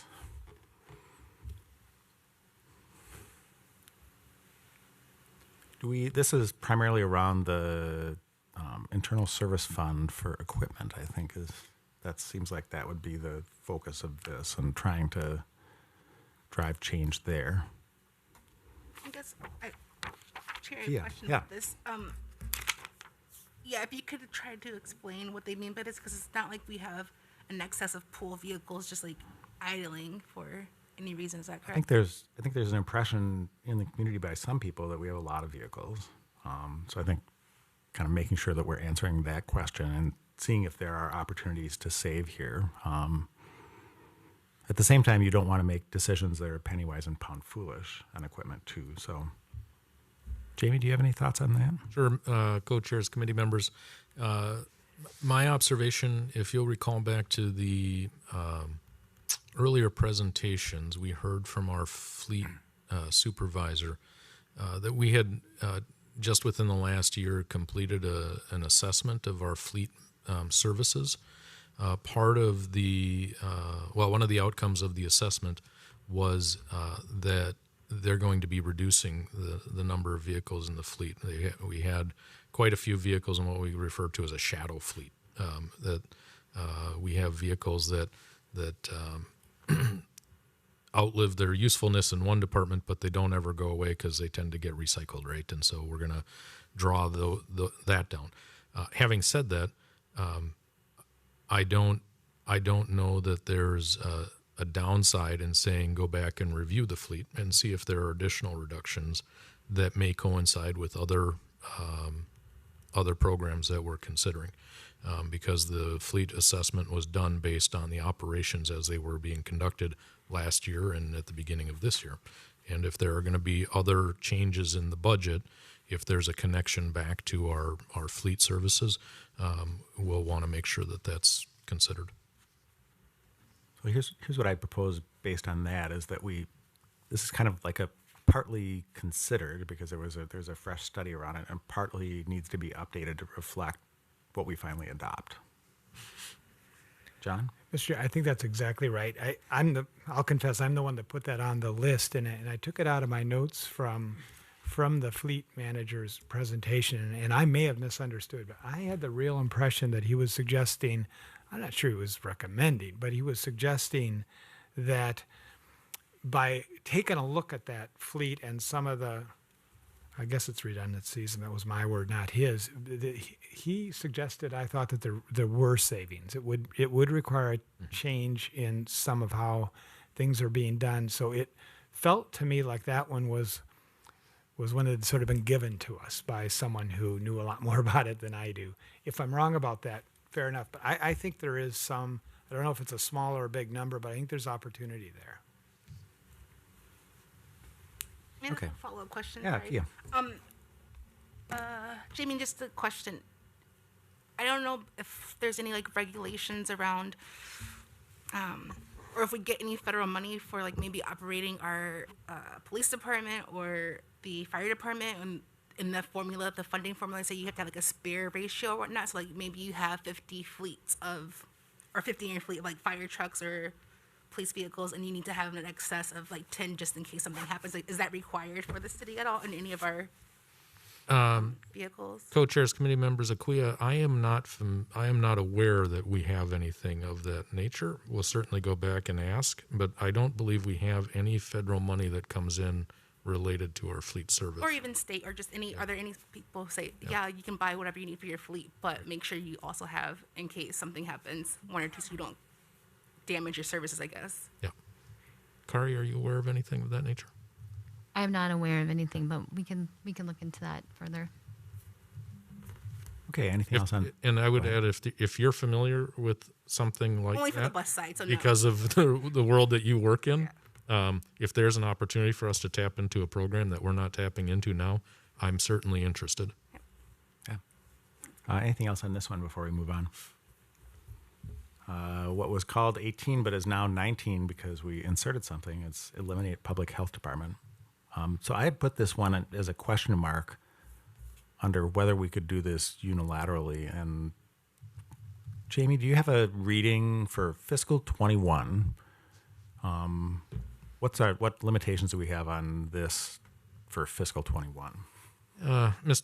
Co-chairs, committee members, I think the answer is yes, that we can do it unilaterally.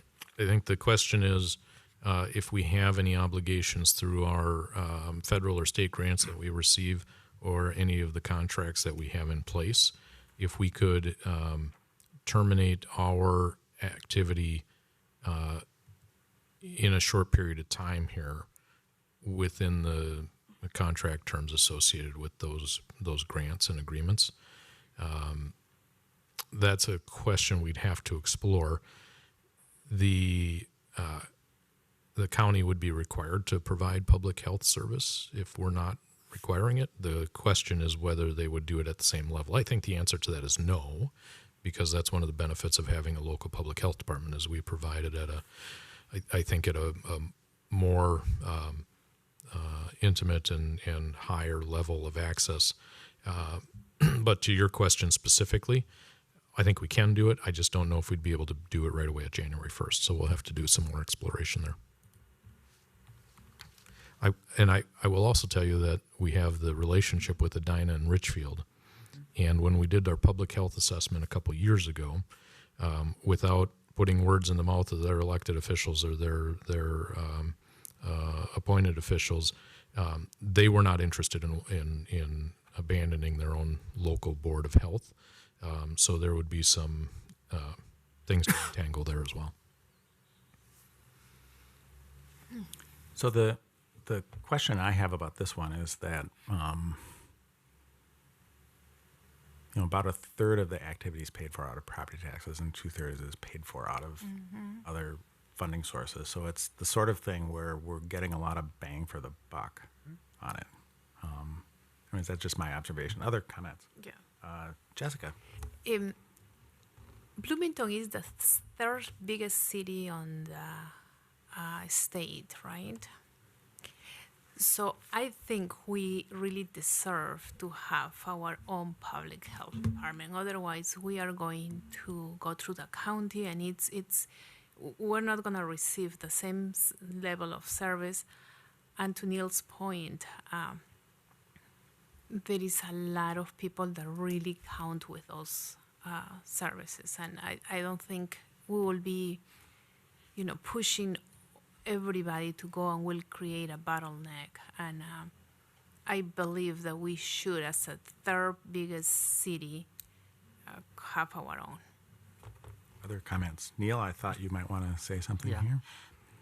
One of the things I understand is that they administer the WICA program, which is Women and Infant. It's the feeding program. It's a huge program. It's federal funded.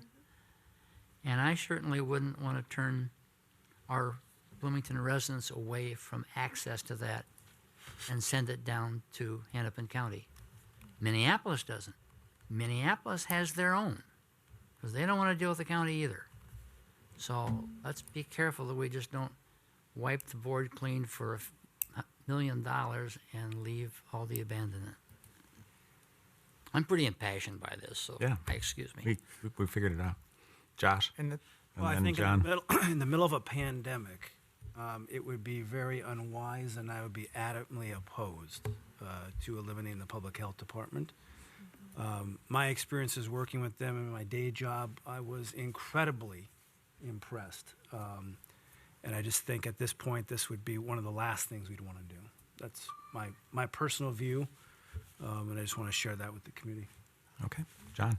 And my proposal would be that we explore whether there's any wisdom in eliminating the City of Bloomington Public Health Department, not the elimination of the Public Health Department. Right now we have two, but one doesn't need to operate and serve materially Bloomington residents, but we're paying for it. And we have the one that Bloomington residents are paying for that is used. And I'd be the last person to suggest we don't want to have public health, irrespective of whether it's a pandemic or not a pandemic. Certainly be the second to the last person to say that we shouldn't have the program that Neil cites. He was the first one, but I'd say the same thing. But I do think it's probably available in Eden Prairie, and they don't have the Eden Prairie Public Health Department. I think it's a genuine question that we should be asking, which is whether or not our taxpayers are paying for a public health department they're not using, and whether we should really serve up two that are paid for. And the answer is probably not simple, and it's certainly not as simple as just eliminating public health, and probably not as simple as eliminating Bloomington Public Health and building a transition plan where Hennepin would serve this part of the county. But I think we'd be remiss to not explore this seemingly not quite correct formula that's in place right now for the taxpayers. Other comments? I am not hearing a consensus to put this one on the list, so unless there's an objection, I'm going to put no as the thing here. Moving on, item number 20 was moved to mostly part-time staff and motor vehicle to reduce headcount costs. This is one that I had suggested previously, and it's primarily around trying to see if we could figure out how to convert the motor vehicle into a kind of a more viable business that's on a different cost trajectory. And I don't know if that's implementable in 21 or not.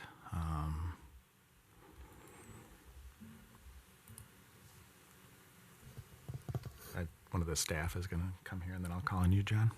Mr. Chair, the city certainly controls the number of staff positions in any given service area and how many are full-time and how many are part-time. I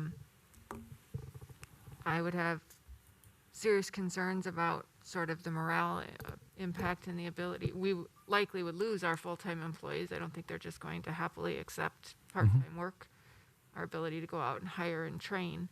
So our revenues will go down while we go through that type of transition because we'll just have less service counters open. And when we don't have service counters open, we're not doing transactions, and we're not doing transactions, we aren't bringing in money.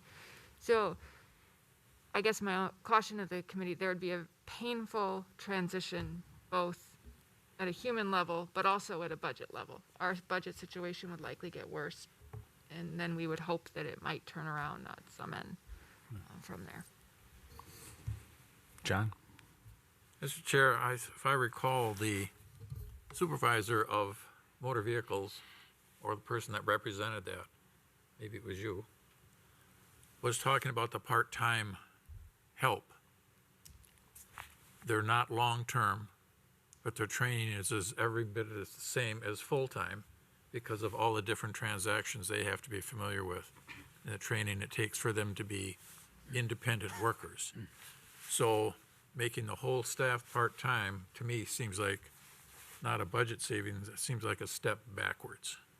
I don't think we would get what we would hope for. I think this is one of those areas where there's a lot of training and a lot of, if you've ever been in there and watched the multitude of things that people are asked and the things they have to deal with and the bases they have to check just to do a simple transaction, it's a challenging job. So I'd be very reluctant to move to part-time for the motor vehicle. Other comments?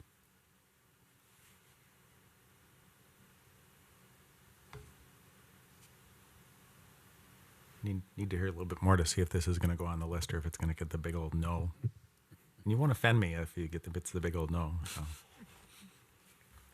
I'll vote for a big old no. Okay. Sa? Yeah, I would agree with no. This, to me, seems more like the next step before we get to line item 21, right? So, it's kind of moving towards that direction. If we if we did do it part-time, so why not just start considering what line item 21 would be instead of taking this extra step? Okay. I'm going to put no on here and we'll move on to the next one, which is eliminate the motor vehicle services area.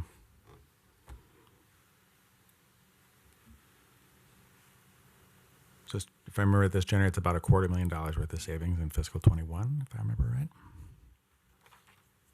Comments on this? Repeat that again? I believe it generates $250,000 worth of savings in fiscal 21. By eliminating? Yeah. So it's basically 10% of our way there. If you had 10 of these, it gets us in the neighborhood of solving the problem. Comments? Maureen. Thank you, Mr. Chair. So if we were to eliminate motor vehicle services, there would be a shift over to the services over at Southdale, I would imagine. Mm-hmm. So the county, I believe, that's on their dime. So is there a way we could potentially negotiate or see what opportunities there would be? Because would Southdale be able to handle the influx? Because they're going to incur some additional costs and expenses.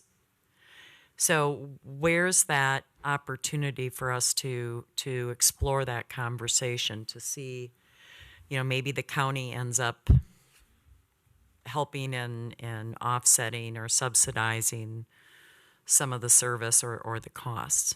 I just don't feel like we can just eliminate motor vehicle services right now without exploring other potential cost-saving options with the county, because it's going to shift over. Somebody's going to have to pay for it. So is it the county, or do we continue to do it? Other comments on this one? Don't we have that idea? Yeah, earlier I think on the that's list? line 11, is it not, Mr. Chair? That we have developed proposal for the.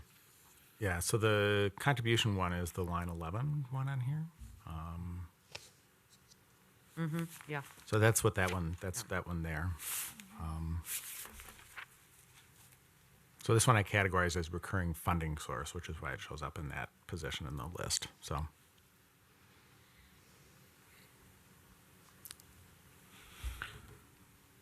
Other comments or questions here?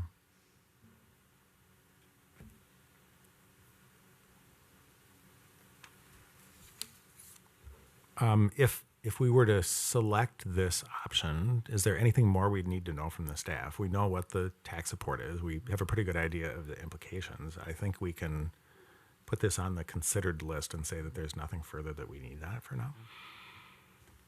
Does that seem right?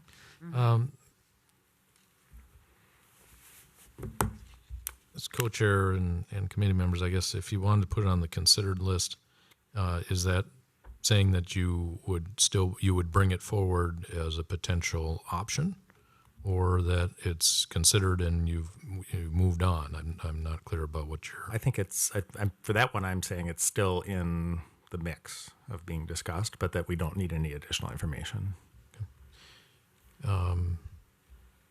Yeah, I would agree with that, because we've already, even before the committee was impaneled, we had a fair amount of discussion about this. And you'll recall that, or maybe you won't recall if you weren't aware, that staff had made a recommendation back in May when we were looking at reductions in our service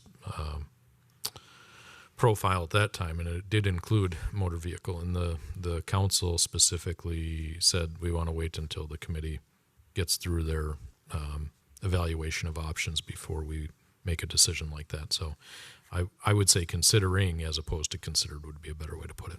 Okay, that's the way I put it. Yep. Anybody have any objection to how I put that down? Okay, moving on then, outsourcing misdemeanor prosecution work. Do we have any information on kind of like unit costs? When other cities buy this, do they buy it by the case? Do they buy it by the hour? How do people buy it? Mr. Chairs, co-chairs, and committee members, Bloomington is one of the only cities, I think there are 3 others in the metro area that have in-house prosecution service. And maybe it's only 2 suburbs. Most of the cities have prosecution work as a contracted service, and based on my previous experience, the contract was based on the firm that was retained, looking at typical caseload and understanding what their overhead cost was going to be, and then submitting a proposal based on that. We have not gone out for RFP for prosecution services in the past. So if you wanted to put this on the developed proposal, we would be hard pressed to do it by January 1st. But that is certainly information that we could gather. We'd have to probably do some comparison with our caseload and other agencies of our size and see if they have contracted service, what it looks like. I think finding the comparison to do that without actually going out with maybe an RFQ or an RFP is going to be difficult, because we just have a much higher caseload than every other suburb. So one thought that this brings to mind, because I think what we're trying to figure out is how does our cost compare to others? Is there a way to kind of flip the script here and say, could we economically bid for other cities' prosecution business? And do it that way, and use and basically say, okay, what we're going to do is we're going to use that as a way of benchmarking it. And if you come back and say we can't economically bid for other cities' prosecution, then that answers a question. Co-Chair Peterson, I hadn't thought about the flip the script, and that's an interesting idea. I would say there are 2 ways to figure out what the cost comparison is. One is to perhaps look at that and see if there might be a market out there to do that. The second is that we could put together an RFP and just see what we get as a response, and then that would certainly upset the apple cart around here for a while if that was sitting out there for the process, and especially if we were only doing it as a cost comparison exercise. So if we were to do that, I would say that we would do it only if there was a serious intent by the council to follow through on awarding a contract. If the committee is interested in this, why don't you say develop a proposal? We can go back and have some conversation with our legal staff about it and try and figure out if there's a way that we can do that cost comparison and bring that information back before you make a decision whether you want to go any further. Yeah, so would people be okay if I took this one and reworded it to say along the lines of what the manager said, which is to analyze workloads against other cities' bidding and see if there's an opportunity. It looks like there's an opportunity to save to kind of go to that next step. People okay with that? Okay. Yeah, I'm okay with it. I would just say that's another step, and that will that will make it less likely that the city would be able to execute against this. Certainly by the beginning of 2021, and that might be fine. And would probably make it unlikely that even if there was material savings, and 30% would be very material. The more of those steps we do before you go into the marketplace with a request for proposal, the later we would realize the savings should the city decide to do it. My gut is that the marketplace would be able to respond to a request for proposal pretty readily. I'm certain that a marketplace like this could respond to a request for qualifications very quickly, because they do this all the time. An RFP probably would require sharper pencils. That might take a little bit longer.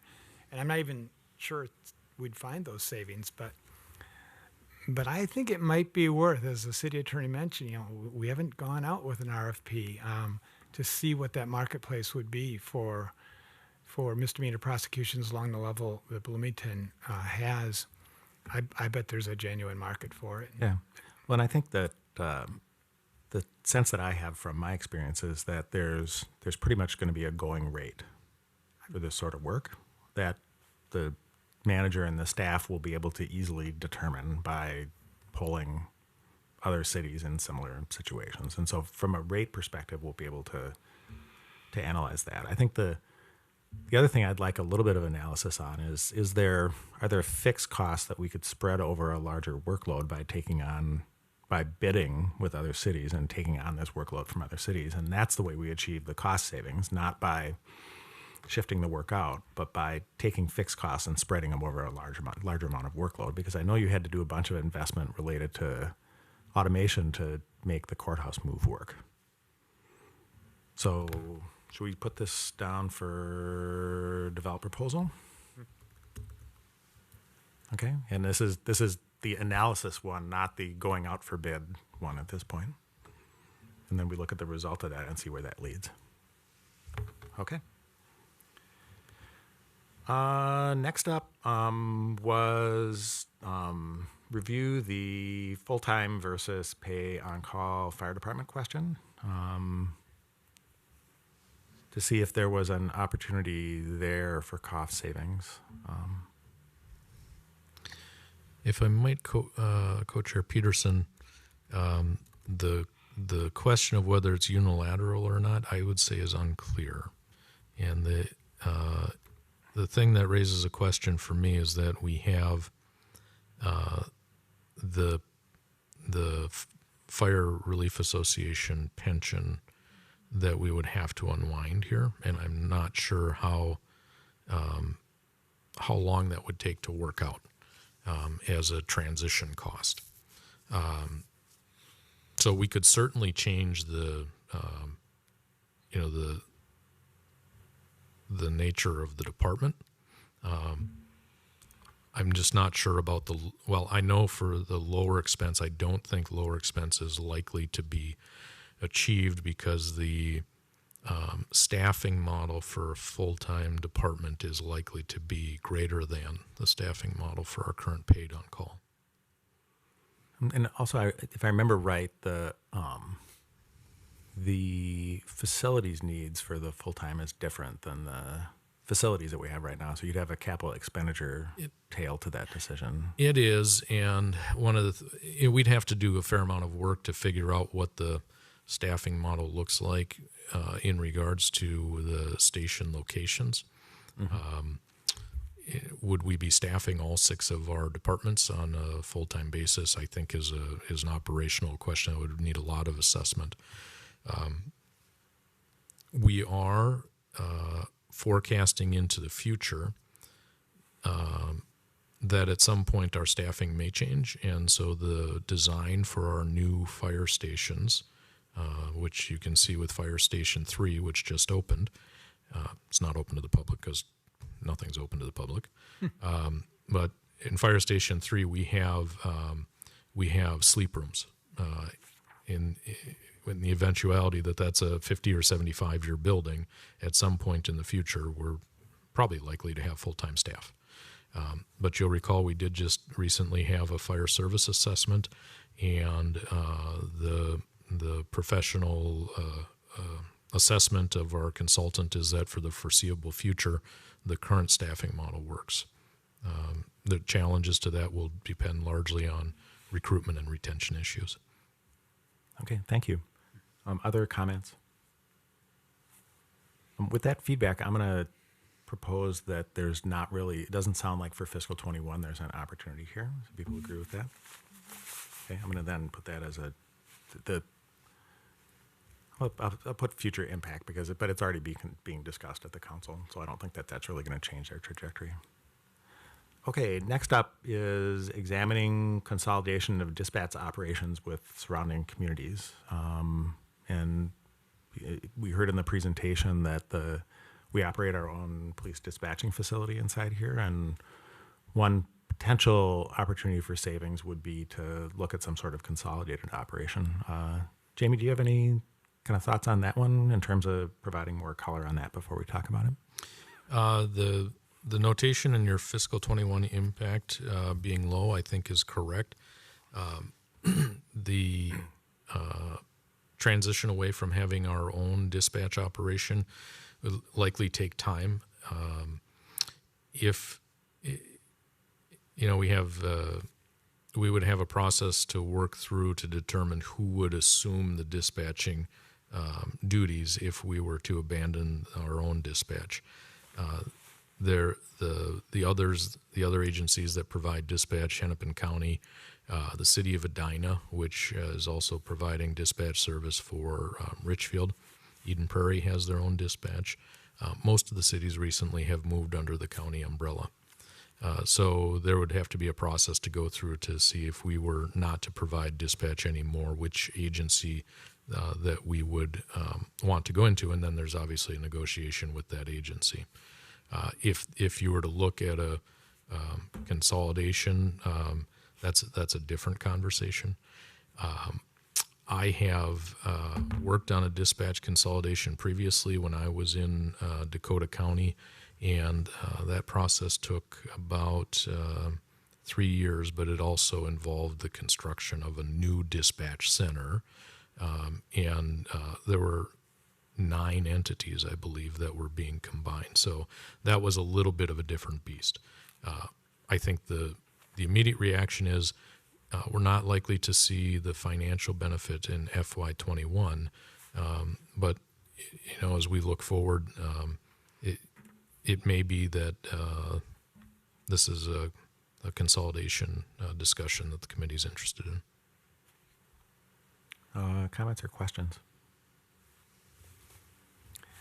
Mr. Chair, I would just say that unless we've got an impending big technological investment that has to be made, it just doesn't seem to me like this is one to tackle when we're so focused on tangible things in the next year or two.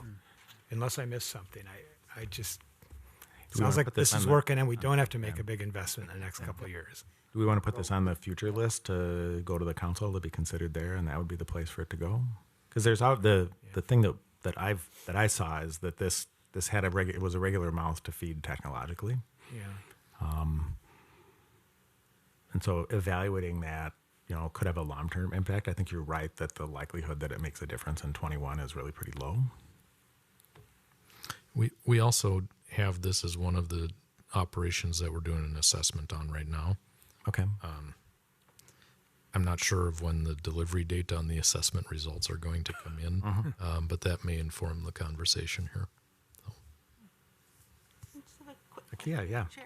Would in a potential consolidation, would it roll up then to the dispatch, like the emergency dispatch in Medina, or what would be the?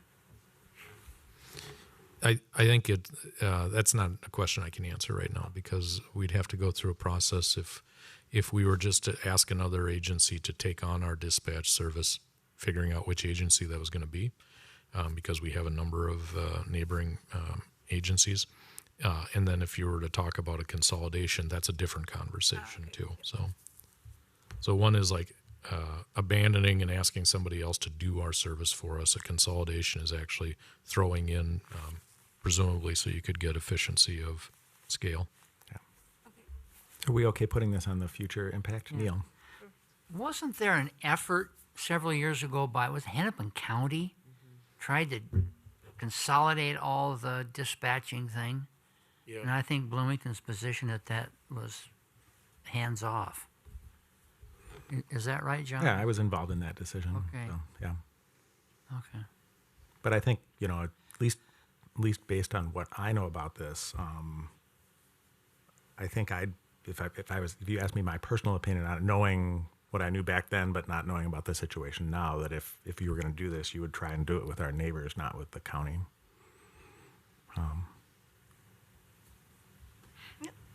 Mr. Chair. John. And Jamie, maybe it's a question for you. What are we paying now, if anything, to Hennepin County for dispatch services in the overall taxing picture? Co-chairs, committee members, John, I don't think that I can isolate that number because the county doesn't isolate dispatch in their overall tax. I think if they do something similar to what Bloomington does, where we look at our services and then divide out how that is as a percentage of our overall operation. Sometimes we look and say, okay, so fire costs $2 a month for the average taxpayer or whatever. If the county does something similar to that, we can back into that number. But otherwise, I don't know that I can do that other than just finding out what their total budget is and doing it as a percentage of the county's general operating. My recollection going back a dozen years is that there was a portion of the county tax dollar that, like other services, you're kind of paying twice. You're paying a little bit for dispatch, but we chose to have our own. We still kind of get taxed for it. I think but I don't know what that number is either. And that might be a significant number, and it may not. At the time, we chose not to because we felt the level of service would not be the same as having your own dispatchers who know your city and so on. We can do a little research and see if we can find that number. I mean, if we just look at the sheriff's budget and see how much of that is in dispatch, we might be able to come up with at least something that's close. Thank you. So I'm going to put this one in the future impact bucket because it's not going to have an impact on the current. Not for 2021. Yeah, not a 2021 thing. Okay. So like 25 to 30 are things that were more like kind of things that would inform our strategy as opposed to like concrete things, at least the way I kind of read them. So I think these will go fairly quickly.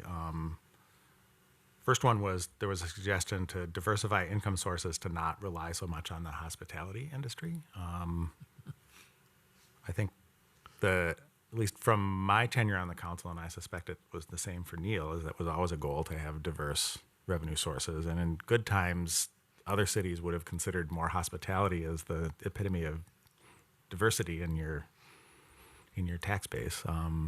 Thoughts on that? I just this one in terms of actionability for fiscal 21 seemed very low, and no obvious actual thing that you could do here to do that. Anybody? I Go ahead, just Neil. suggest that our neighboring communities have all gone after the hospitality industry. Yep. They've all built hotels and they've started their own convention bureaus. So they're after our sheep. So. Yeah. I don't know that that the reason I kind of categorize these down here is they seem to have low actionability for us. So, Co-chairs and committee members, I would echo what co-chair Steve Peterson said about the diversifying. I may even have said something about this during the chamber thing today that, we used to hold ourselves out as an exception because we had such a diversity of revenues, and what a great thing that was until this year when the diversity of our revenues is the thing that's really killing us. I think the opportunity that's here, if I can just freeform for a minute, is again trying to identify potential state, federal, and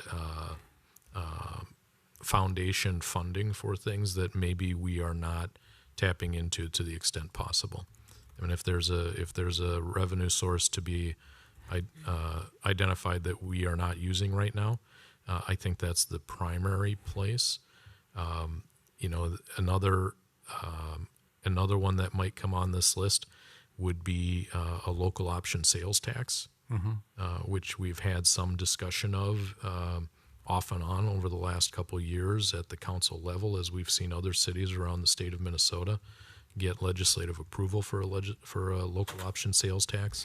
We did some homework on that item earlier this year, and Lori, you might have to refresh my memory here, but the who pays in a local option sales tax, because we have so much activity that occurs from outside of our community, is that Bloomington residents would only bear about 26%. Is that the number? 26 or 28% of that local option sales tax, just because of the diversity of the economy here. 26%. Yeah. So do we want to put this on the future list? Maybe that's a better place to put it. Kind of review the revenue diversity, but I don't think that's going to be something that's going to. Why wouldn't we add that local sales tax? Because it requires the legislature to adopt something. So it's not unilateral. Yep. Okay. Yeah. And it also requires a ballot question as well. Yeah. So that's like generates money in 22 or 23 kind of thing, maybe. Any other comments on line 25 before we go on? 26 was as a kind of strategy or tactic spread cuts across everything rather than targeting changes. I think we've been pretty specific about wanting to make discrete decisions, and that if the council had wanted to do a percentage thing, they wouldn't have bothered running this elaborate process to do stuff. So can I put a no on that? Okay. Avoid cutting public safety expenditures.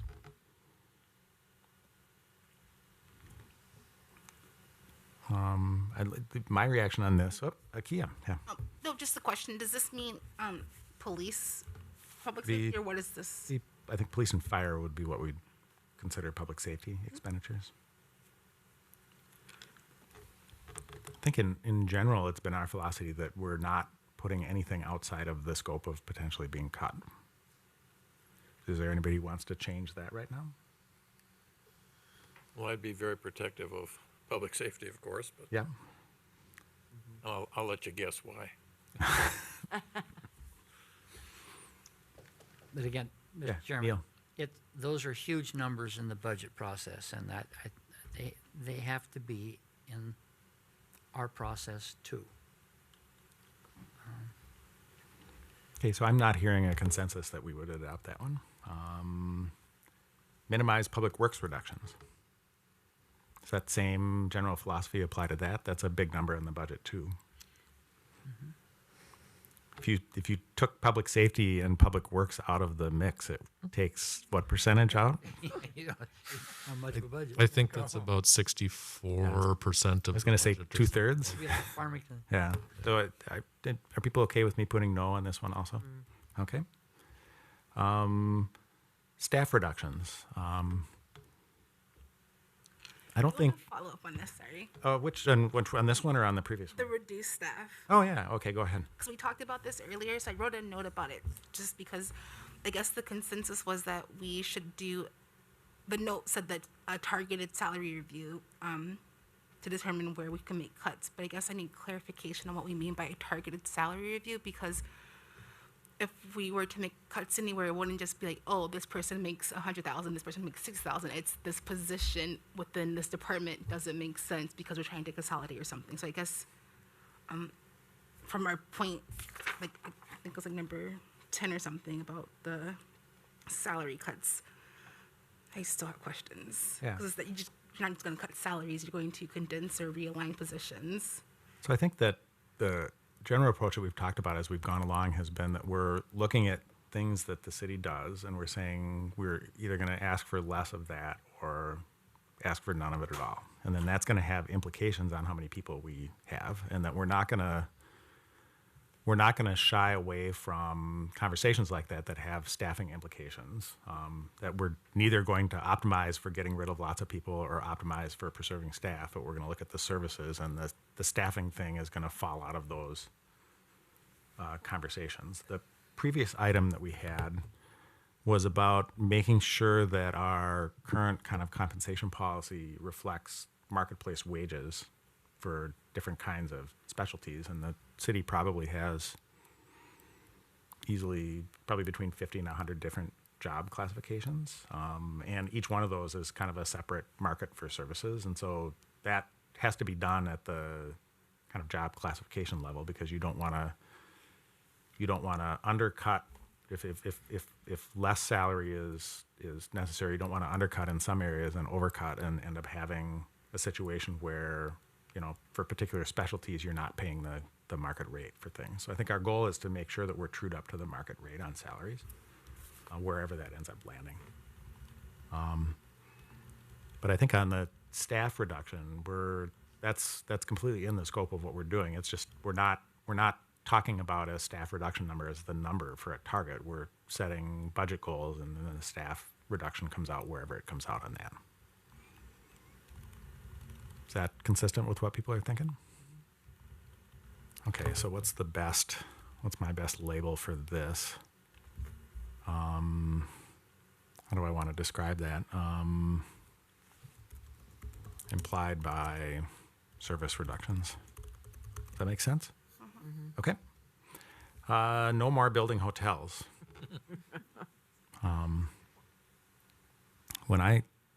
When I started on the planning commission in 1996, and hotels came along then, I remember marveling at hotels, and Neil remembers this, that hotels would come along and we would marvel at these hotels, and it's like, who's going to stay in these hotels? There's got to be a limit to the number of hotels. And as the economy's grown, and the staff presented data that there's certainly support for that. Now, is there a point where too many hotels, where we want to restrict the supply in order to control that? I don't know. I don't know that our committee has the time to consider that question. Other thoughts? Mr. Chair. I'll make an observation, Yeah. and then would certainly be interested in what the committee has to say. Your unilateral category there of maybe. I think the difficulty here comes down to our land use and zoning approvals. If somebody were to come in with an application to build a hotel in a district where that was an allowable use, we would be really hard pressed to say no without getting sued. So there is a limit to whether we can restrict a certain type of business from coming into the community. Now, that said, though, for example, car dealerships, we have a very limited set of land that's actually zoned appropriately for it, and that acts as a natural constraint on that. So there's indirect ways that you can do it. There are. John? You just go to Richfield. I think I think regardless of what we do, the market will decide whether we have more hotels or not. Yeah. So I don't think it's a decision we make. It's hotel owners that do all their research and market evaluation and say there's a potential. They'll ask for a permit. But I don't think that's anything that we have to concern ourselves with. Akia? I agree. Sorry. But was this regarding maybe if hotels or developers get any special concessions for coming to the city, or just generally? Because why would we prevent somebody from coming? I mean, we probably couldn't legally, like Jamie said, and the market determines it. So is this saying, oh, in order for us to solicit your business, we'll give you some type of concession? what this question's about, or generally? I think I took this one pretty directly off of the slide in terms of what it said. So it was kind of a unilateral thing. I think your question about whether we should be incenting the development of hotels is a different one, and I think a reasonable thing to do. Both of those questions, I think the question is do we really want to get into that question, and is that something that's going to impact at all the budget in fiscal 21? And at least it seems to me the answer is pretty clearly no. Maureen? Thank you, Mr. Chair. I think all of you know kind of, my mantra has been no more hotels in this city, so this is me.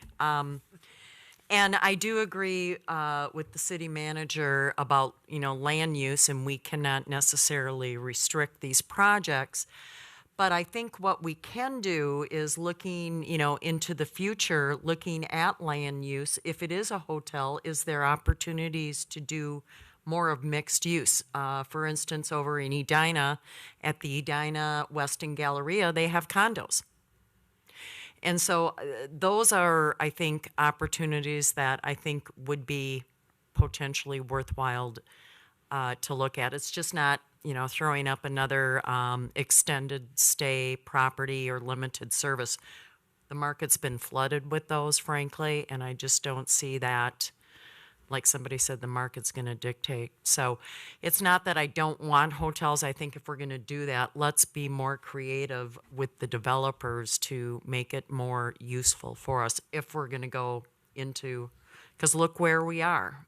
It's because we diversified into hotels. Here we are. So it's that balance. Yeah. Jessica? Well, I think Maureen said what I was thinking. We need to balance, and then if hotels bring the revenue, it is something that we need to consider. They are the ones that are investing, they are bringing the revenue, and if the market, people are staying there, well, that's fine. But at the same token, I'm thinking that should be something related to, the city, how the city is going to hold more. I lost my train of thought now. So I'm okay with them. Okay.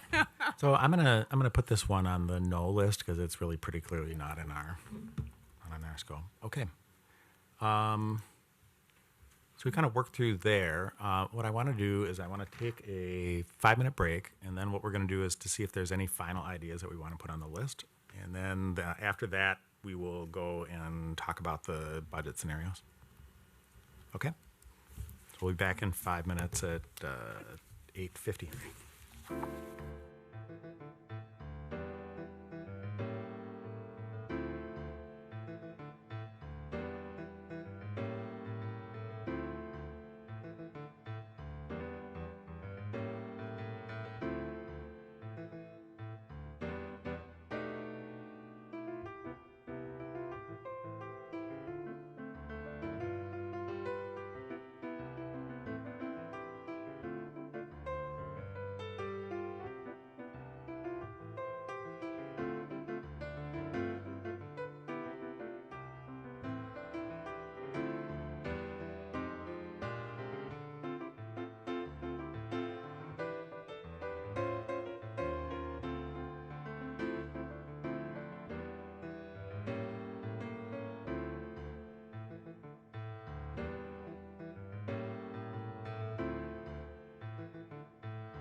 For tonight, I wanted to have a last call to see if our conversations generated any more ideas that we wanted to put on the list. I suspect that we'll get to the point probably next week where it'll have to be a really good idea to get put on the list to be developed, because we're going to start getting down the road of making decisions. And if you come up with a really great idea at that first meeting in October, it's really going to be tough to get it developed and then get community feedback on it. And so I'll open this up if anybody wants to suggest something here. Otherwise, I'd be happy to receive things by email. And I think next week probably we'll try to drive this list to a close next week. So I'll just open it up here, open the floor up to anybody who wants to bring anything forward here. Not seeing anybody waving their hand to get my attention. So with that, I don't think there's anything else for 4.2. I think that hits on 4.2. So let's go on to item number 4.3, finalizing the revenue scenarios. And I will relinquish control here so that Kari can have it.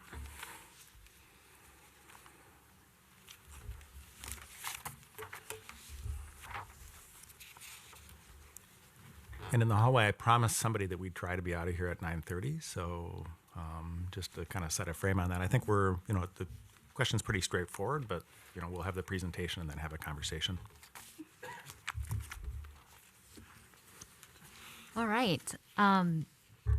So we have some information to help inform your decision for finalizing revenue scenarios, and some of this information is a repeat, so I will go through it fairly quickly, but if there's anything you want to talk about in more detail, I'm happy to do that. So for this discussion, just wanted to make sure everyone was aware that on Monday, September 14th, that the council meeting, that the city council did set the preliminary 2021 tax levy. So that was set at 5%. So as a 5% increase over the 2020 tax levy. And that does mean that there will be cuts that have to be made to reach that 5% based on what the current budget requests are at. And so then this evening, the goal would be for the committee to pick 3 or 4 revenue scenarios based on forecasting and that tax levy amount as the maximum. Of course, the preliminary tax levy is the maximum it can be, but it can come down from that. And the direction from the council is that they, I think, would like that to come down from that. And so then these revenue scenarios will guide the amount of budget reductions necessary for the budget scenarios. Mr. Chair, Yeah. going back to that slide,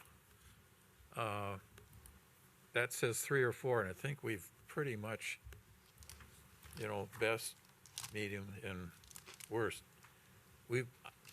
My mind has been focused on 3, and I think 3 I don't want to say 3 or 4. I'd just soon be more concise and say we will pick 3. Not 3 or 4. Everybody okay with that? Then we say the number is going to be 3? I would support that. Okay. I'm not seeing an objection. We're going to pick 3. Thank you. Thank you. This is a pie chart that you've seen before, but this is just looking at the 2020 general fund budgeted revenues, just how they're split out and how the majority is property tax, and then lodging tax. Then we have permits, intergovernmental revenue, which is mostly grants, program income, business licenses. So there's that split. This slide is a little bit updated with more updated numbers as we go through each month of 2020. We get a better estimate of where we're going to end the year. So this is an estimated ending the year. One of the numbers that we won't know until later in the year when we get our second half of our property tax payments is the property tax delinquency. So based on the delinquency for the first half of the year, That's just where we're estimating for delinquencies. And so for the 2021 budget, that's just initial requests. This slide does have for the property tax levy. I believe that was the recommendation from the committee of the 6.44% increase. So that's going to be lower than what that number is showing right there. Just the timing of receiving revenues, if you recall, the property taxes are just twice a year. And then the lodging and admission taxes are monthly. So we each month that we go by, we get some more information about that and see how if that's matching with our forecasting. And then permit fees, licensing, or permit fees throughout the year, licensing annually in May and early June, and other types throughout the year. Program income throughout the year, that's primarily we're talking about public health program income and parks and recreation, and then grants are throughout the year. This is looking at the two pie charts together for 2020, showing what we were looking at pre-COVID, and then comparing that to what it's looking at right now. And so the difference between those is that red piece of pie is the lodging and admission taxes that we were counting on. That was part of our 2020 budget, and how that went from like about 13%, and now we're looking in for our projections, how we're going to end the year, that's only going to be 5%. And then also with property taxes, with the delinquencies, eventually we should receive those. But unlike the lodging and admission taxes, that's just gone. That's not gonna, we won't get those later. But the property taxes, the part of the pie is going from 68% down to 61%. So there's a new piece of pie in the projected general fund revenues, and that's transfers from fund reserves. And we were talking about earlier about using our the amounts in reserves that we have. We are doing that a lot to help with this current budget shortfall for 2020. So we talked about this in great detail, but for the reduction of lodging and admission taxes due to COVID-19. So in 2019, it was $10.4 million of our $79.5 million in actual revenues for 2019. And so right now we think in 2020 that's going to be $6 million less. And then in 2021, with that worst case scenario, it would still be down $5 million compared to that pre-COVID 2019 level.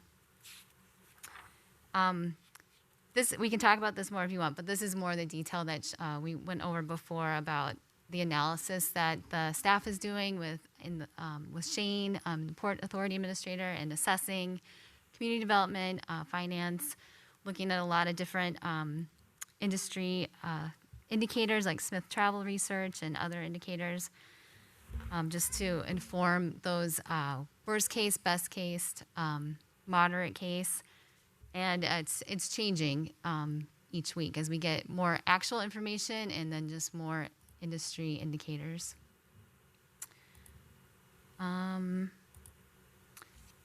Again, this is more detailed what we shared before.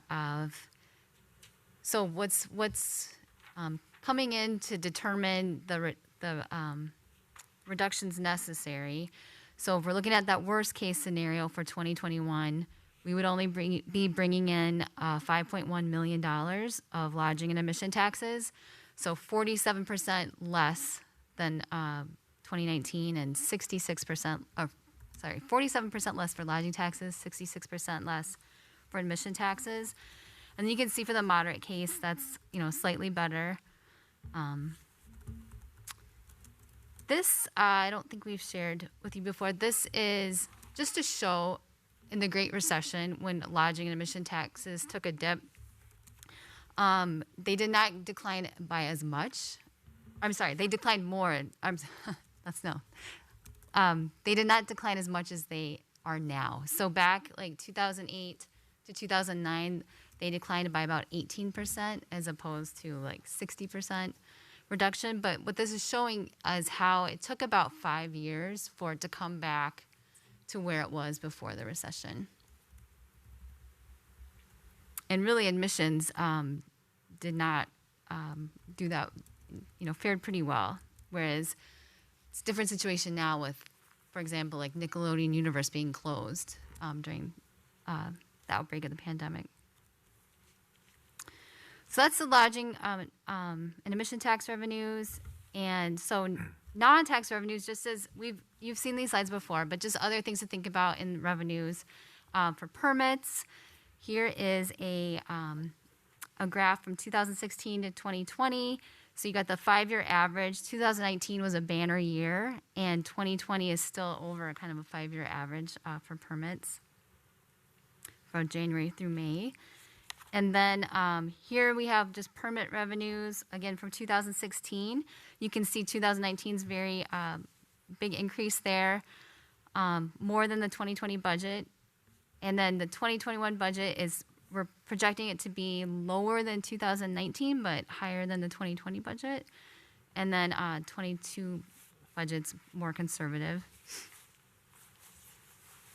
License revenue, so 69% here you can see comes from the hospitality industry, like liquor, food, and hotels, largest liquor, and that seems to be fairly stable.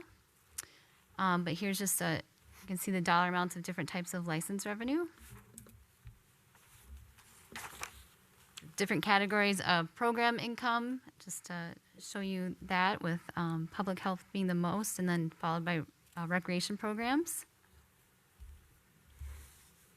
And then just a breakout of intergovernmental revenues that come into the general fund. Majority public health grants, followed by some state aid for police, for para.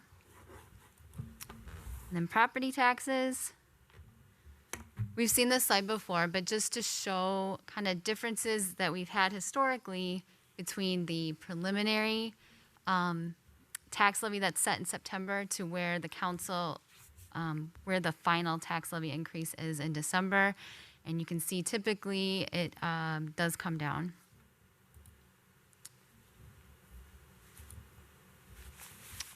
And then this was, again, when we're looking at the median value home, the home right in the middle for Bloomington at that $286,400 that's going to be used for the 2021 tax pay.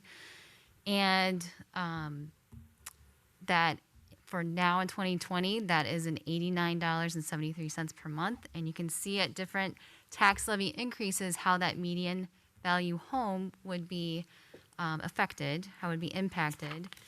And that with a 0% tax increase, it would actually go down slightly because of how the valuation is for affecting 2021. And there was at the bottom of the slide is that 6.44% that was recommended with the $5 a month or $60 a year. And so what the council approved was, as a maximum, was the 5% increase. And that's a $3.53 increase per month or $42 per year. And this is that slide just saying that. So when we put this together, we weren't sure where they're going to choose between the 5 and the 6.44, but they did choose the 5.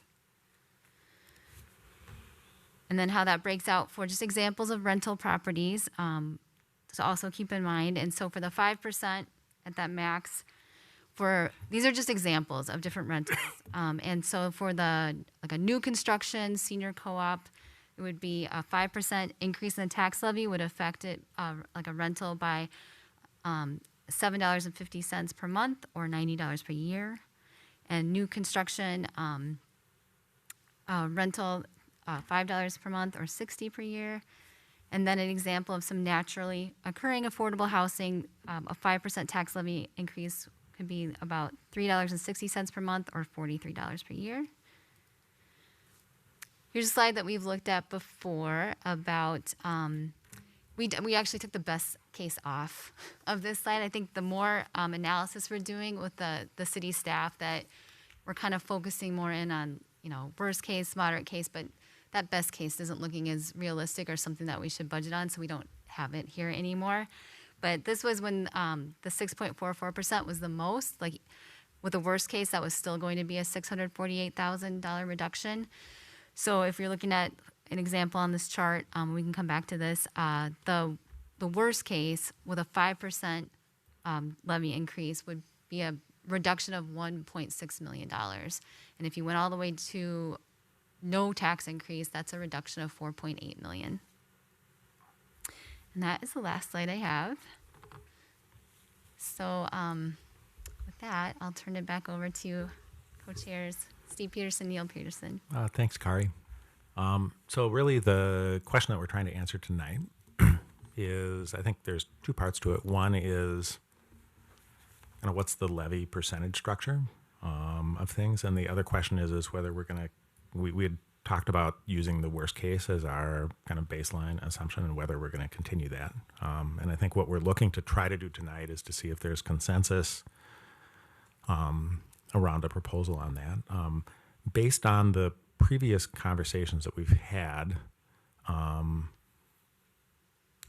and kind of the guidance that we've gotten from the council on the particulars of what they're looking for, to be honest, I think if I was going to propose something right now, I'd propose a 0, 2.5, and 5% levy increase, and using the worst case scenario on the non-levy variable revenues, and that would be the structure that we would go forward with. I think the 5% number was set by the council when they selected the preliminary levy. We've been asked to deliver a 0% one. I think sending something down the middle of that is probably the logical thing to do in that situation, which would be a 2.5% number. And so I'll in light of trying to kind of jumpstart a conversation with that, I'll throw that concept out and see what people's reaction is to that.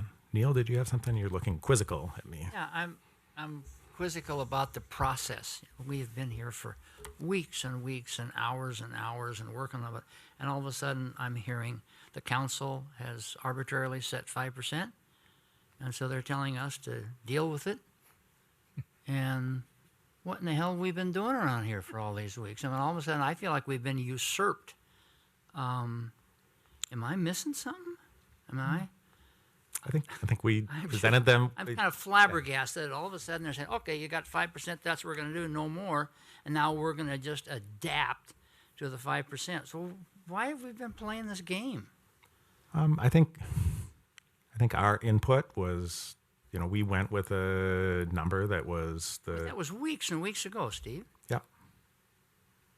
And my understanding, and the manager can correct me on this, but my understanding is the decision on the preliminary levy is a middle of December kind of decision. So that's what the timing is on this. How did they get there?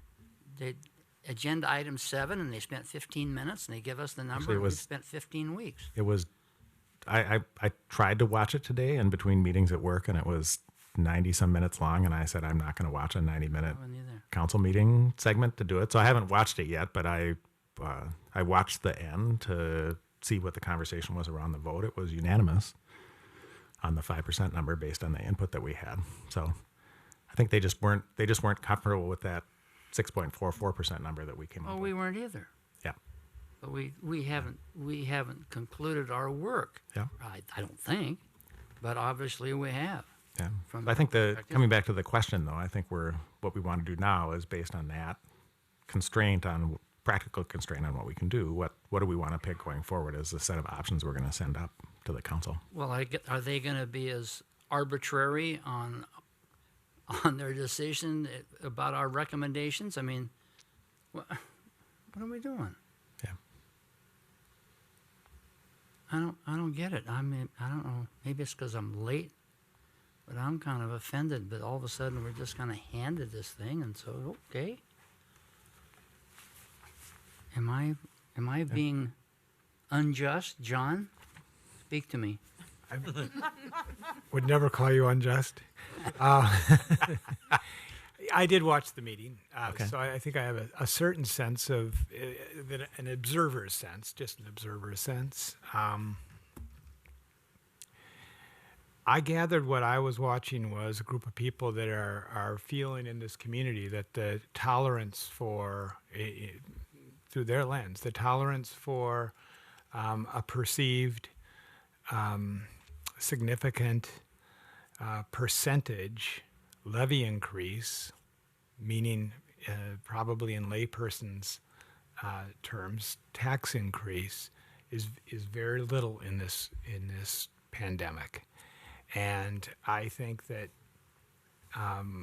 there was some respect shown for the 6.4 and that represented $60 as a, median value tax increase, but that in the environment that we're in, that as a policy matter,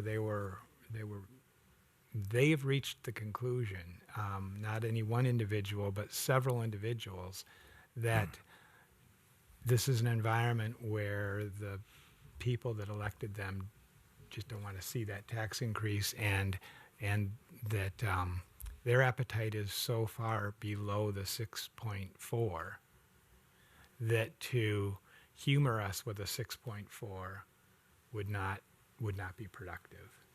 And so to get there, to contain that set of options and presumably to try to have our work be more efficient, they wanted to put that lower cap in. But I was hearing something decidedly different than 5% as well. And so I think what we ought to really seriously consider is how we prioritize our time, because I was sensing a group that almost to a person would really have to hear a strong argument to put a levy out there that's more than 2% or so more than current. I mean, there was a sense of 0% and 1% and 2% and no sense of north of 3% given. Now, they weren't making a decision. They didn't suggest they were making a decision, but we've all read these things for a lot of years, and that's what they were saying. Now, what did they not have in front of them? What they did not have in front of them, I don't believe, but correct me if I'm wrong, they didn't have a focus on the fact that the county has made a determination that their levy increase is going to be 0%. And they probably didn't have in front of them yet the notion that that means an 8.6% reduction in the county chunk, which is the biggest chunk of property taxes for the median value Bloomington home. Would their view have been different if they thought that the taxpayer, the average taxpayer, average homes taxpayer in Bloomington might well be looking at a cut, even if they put a 6.4% levy increase in? I don't think they had that at the fore. So I would just challenge our committee to think through whether it's important to make that argument, make that case, because it's possible that the group that was thinking 2% maybe at the upper end, 3% for a levy increase, wasn't as focused on that may well still net a tax decrease for the median value home in Bloomington. Because from what I've heard about the county levy and what just rumblings, but I don't think they've made a decision yet, the school district's levy, and what I would predict our Three Rivers levy is tomorrow night, Bloomington's taxpayers are going to get a tax decrease. Because if the maximum levy is 5% and those other governments all do what it looks like they intend to do, there's a tax cut coming for the median value home in Bloomington. I'm not sure that was at the fore, in the 5% decision, but we would have to make quite a showing, I think, to demonstrate a path that there'd be a majority vote for 5%, and maybe even for 2.5%. So I think then I'll yield here, but I think it also suggests there may be receptiveness to the pathway to get to 0 or 2.5 or 5, and that's the most value we can add. It's going to be help in the pathway to the inevitable cuts. I don't know if that's useful to you, but those are my observations on this. Mm-hmm. Other comments? Anybody? Josh? So, Mr. Chair, so to kind of clarify, then you're saying the task is to find deeper cuts. If the levy comes in lower, you still got to balance the budget. So the work of this committee gets harder because we have to figure out what you take away from people in terms of services and in Bloomington. Am I understanding that just in terms of the revenue versus? Right. So I think one of the things, if you think about the decision on the preliminary levy, is it has very little information about what the service implications of that decision are.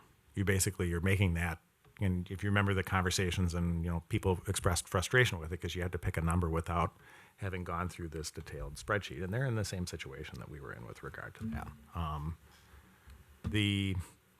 Even the 5% scenario that we talk about has service reductions as a part of it. So there's no scenario going forward that's in our scope that doesn't have service reductions. There's the kind of three bears, kind of choices that we have here. Personally, I think that there's as much value for the council in hearing the conversation and seeing how we prioritize things as the precise nature of the proposals that we make. And my expectation is that if we come with a 5, a 2.5, or a 0, or whatever three numbers we end up picking, my expectation is the likelihood that one of those gets adopted with no changes. Okay, the likelihood of that is 0. I guarantee you that we're going to send it to the council, and the council's going to have ideas on how they want to change that. The benefit of doing that, though, is we have an enormous amount of community input behind that, and it's going to be really difficult for them to replicate that in the time frame that they have. So the sorts of changes that they're going to make, they'll make changes to it. There's no question, but there'll be changes at the margin, not to the core of what we're doing. Assuming that we do a good job of reflecting the input of the community as a whole. And so that's where I see the value on this, is that we're running this process of gathering all this community input and boiling it down, and they can use that as a starting point for a little bit of change, but it's not going to be a major change to it. At least I don't think so. Other comments or questions? I did just bring co-chairs and committee members. I did bring this slide back up just to show what the impact is to the median value home, and just going along with what John was saying, if there was a 0% tax levy increase, it would actually be a reduction for the city as well, at $1.21 less per month. So I just wanted to point that out. Other comments or questions? So maybe I'll ask kind of things separately. Is there any support for switching from the worst case scenario as the kind of baseline for the non-property tax revenues? Are we still comfortable with that as the approach? Maureen. Thank you, Mr. Chair. I just had a clarifying question on the license revenue. It says it's 2019 revenue, but the other non-property tax revenues are all 2020 budget. So is this last year's budget numbers for the license revenue, or is this?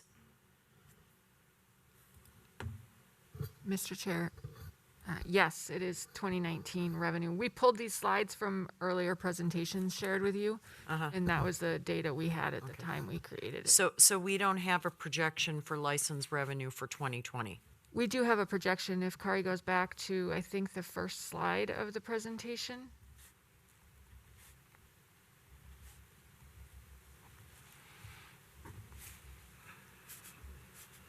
Here we go. So, business licenses were budgeted to be 1.9 million this year. We're projecting that they're only going to come in at about 1.56 million. And then staff is recommending that we budget that they would rise back up to 1.8 million next year. So some recovery, but not a full recovery. Okay. Thank you for that clarification. Mr. Chair, I would support the worst case scenario. I think, based on an industry meeting that I participated in yesterday, the Hospitality Restaurant Association has come out with just some very devastating statistics. And that's going to have an impact on these permits and liquor license and food. We're going to see at least 50 to 60% of these restaurants closing their doors. And so, again, this even reemphasizes the worst case scenario. So I think that revenue is going to have to be really re-examined based on the projections and the data that came out yesterday. So, Okay, so any objection to the worst case scenario on the non-tax revenue? Non-property tax revenue. Okay, so we're going to pick the worst case scenario as the baseline for that. So then the next question, and it's really probably the final question for tonight, is what's the structure of the kind of property tax levy that we want to select as the three scenarios? I had put forward a 5 and a 0 and kind of going down the middle. Anyone else want to make a proposal or speak in support of what I had proposed?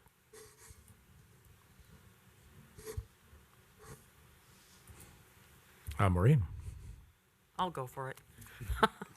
I would propose a 5, 3, and 0. Okay. Other comments or proposals?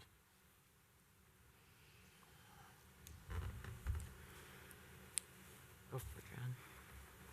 John? I kind of like that. I think we should put our attention all on 3 or lower, though, from what I heard. Okay. Other comments? Jessica? I think we should consider 2.5 and 5. Okay. What's just for discussion purposes, what's the difference between 2.5 and 3 on the levy? Each percentage point, members, is about $630,000, Kari, is that correct? So you'd be looking at about half of that, $300,000 or so. So there's not, between 2.5 and 3, there's not an enormous difference there. To be honest, we can probably, come close to picking either one. And I'm not set on that. I was making a proposal to kind of prime the conversation. Other comments or proposals or questions?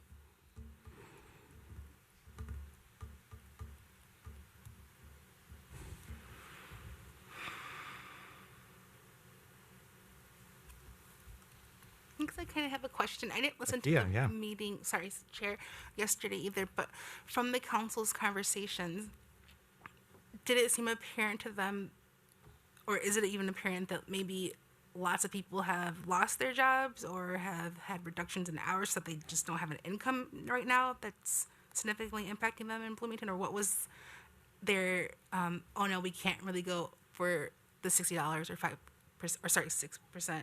It needs to be at 0 or close to. Well, Mr. Chair, I mean, this is dangerous because I'm, trying to project other people's opinions. I think there was genuine, though, sympathy expressed for the lost jobs, the anticipated lost jobs. I think that was significant. There was also some concern expressed that they didn't have the data, so they didn't know what the consequences of these numbers, these percentages would be. And that's just reality. So I don't know, but I think there was sympathy. I would give you that first point. I think there was sympathy to the lost jobs and the anticipated continuing recession. And I chairs and committee members, I would agree with John Aquia that they didn't specifically, to my recollection, identify the unemployment. I think it was just the general sense that there is a real sensitivity about additional burden on people who can least accept that burden right now. Mm-hmm.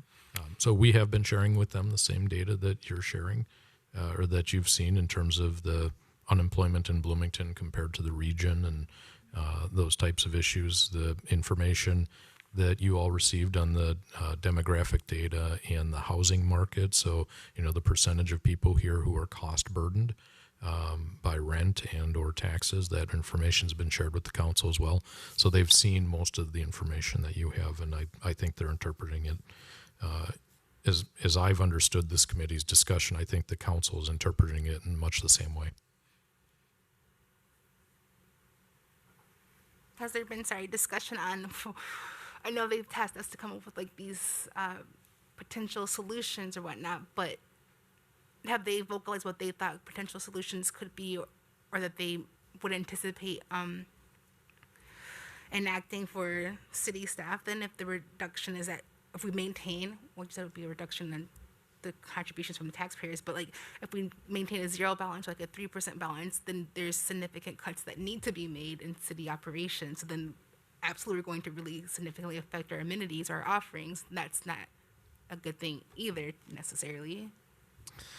I don't think that they really were that specific. I think several of them were inkling where their comfort level is on a final landing spot as we sit here in the middle of September, right? Before we have a fair amount of information in December. I think the benefit of the 3 scenario approach that you land on is ultimately they're going to get a community perspective on the priorities, right? So whatever highest levy amount you select is going to be the least amount of reduction, right? And the lowest one's going to be the highest amount of reduction. And I think they're really eager to see that community perspective about what you would slot into each of those scenarios as a demonstration of what the priorities are for the services. So they're sensitive to the number, and I think they are sensitive to the services. There were a couple of them especially that expressed frustration with the budgeting process in general, and this wasn't related to the committee. It's a philosophy of how we do our budgeting. That there was, there are a couple of council members who feel that, and they say this frequently. If you watch the meetings, a budget is an expression of our values, and so they really want to be talking about what it is that we provide as a city in the form of services to the community, and define those, and then figure out how much the budget is going to be, as opposed to the process of picking the arbitrary number in September and then backing into it. And we have the same conversation every year. I feel comfortable saying more than 5% if that's still an option. It's not an option. No. Oh, well, You don't have any. You don't have an option more than 5% at this point. go for it. Josh. Sorry. So, Mr. Chair, so we're looking at a potential $4.8 million reduction. That's the absolute worst case scenario. If the council ends up landing at 0% levy, we have to give them a menu of $4.8 million reduction. Mm-hmm. So can the manager kind of walk through how we're going to see $4.8 million in recommendations coming from the city staff, and when that would potentially land here, so that we have kind of the benefit of everybody's wisdom? Co-chairs, committee members, Josh, the instructions to staff several weeks back provided targets for each of the departments, and the targets totaled about $3.7 million. The submissions that we have received exceed that amount. Okay. You will see all of those. You will see the submissions in the Friday packet for next Wednesday. We'll start to work through them. One of the things that we'll need to figure out here in the next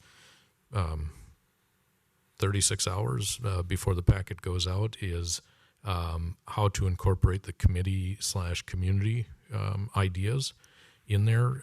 For the ones where we're asked to develop some proposals, we may need an extra week or so to put those numbers together.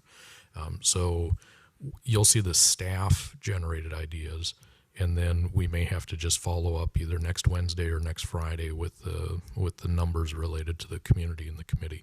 But you'll get the full sense of what staff is suggesting for how we approach this, and then it'll come down to a priorities discussion. And that's what we're going to work through next Wednesday. Yep. Is starting that prioritization process. So does the chair have a sense in terms of how much? I mean, that could be a lengthy conversation. So our goal is to, well, not our goal, we need to get that done in the next 3 meetings. Yeah. So it could be a late night next week. I don't know that I think the potential late night is not next week, but the week after that. Okay. Or the first meeting in October. I think next week, we'll be diving into a lot of detail depending on how much conversation there is around things. But I think my perception is what'll end up happening next week is we'll get a report and we'll be listening to that. I don't think we'll have enough information to just set priorities at that point because we won't have all of the ideas costed. That's really what's going to land 2 weeks from tonight. And so I think 2 weeks from tonight is the first meeting where we have enough information that we can start putting things in an order. And my intention is that we'll likely be running out of a spreadsheet like we have been running tonight, and we'll have a iterative process where we will go through and be ranking things and have a line drawing exercise that will say, if we need to draw the budget down to this particular number, these things lie above that. I don't think it makes sense for us to develop completely separate proposals for each 3 of these things. I think if we pick 5, 3, and 0, we'll do 5, and then 3 will be 5 less a certain set of things, and 0 will be 3 less another set of things. Is how we'll go about doing it because from a process standpoint, I think it makes sense to do that. And then the goal is either at the end of the meeting 2 weeks from now, or at the end of the meeting 3 weeks from now, we have we snap the final version of that spreadsheet that says here's where that line is going to be drawn, and that's basically what's driving the proposal that we go talk to the community about. And if you remember, then we're going to go get feedback from the community at 2 meetings, and then we'll circle back and consider that feedback that we're getting and make a final set of proposals to the city council, landing those either at the last meeting in October or the first meeting in November. So, Mr. Chair, appreciate that, Manager. I do think $4.8 million in cuts, that's going to hurt. Mm-hmm. That's going to hurt this community. It's going to hurt residents. It's going to affect city staff. We have an obligation to work through this as quickly as we can, put it out into the public square for debate so that those city council members hear the pros and cons so that they can make informed judgments both on revenue and impact on citizen services together, I think. And so that's going to be the art of crafting this and moving it into kind of the town square for that debate. And I'm fully prepared. I think we need to hear from people who are angry and upset and not happy with that. That's a healthy part of the process to help generate the right decisions at the end of the day. Mm-hmm. So I'm going to loop the conversation back to the structure because I think the thing that I'm trying to get checked off tonight is to have a decision by the committee of what we think that structure is going to be. I can support what Maureen was proposing about the 5, 3, and 0 number. I want to see if there's anybody that would object to going forward with that as the structure for the 3 proposals that we're going to do on the revenue side. Mr. Chair, I'd propose 2%, 0, 2, and 5. 0, 2, and 5, okay. And I'm trying to skate to where the puck might be. Mm-hmm. And so that we're dealing with reality of what's coming at us in light of the deteriorating economy. Now, the other argument would be that might be a good exercise for the council to go from 3 to 2. And so in terms of strategy of setting up the discussion and helping to help work through it. But if there's an aversion to tax increases, we have to factor that into our deliberations. Yeah. Other conversation here. Maureen.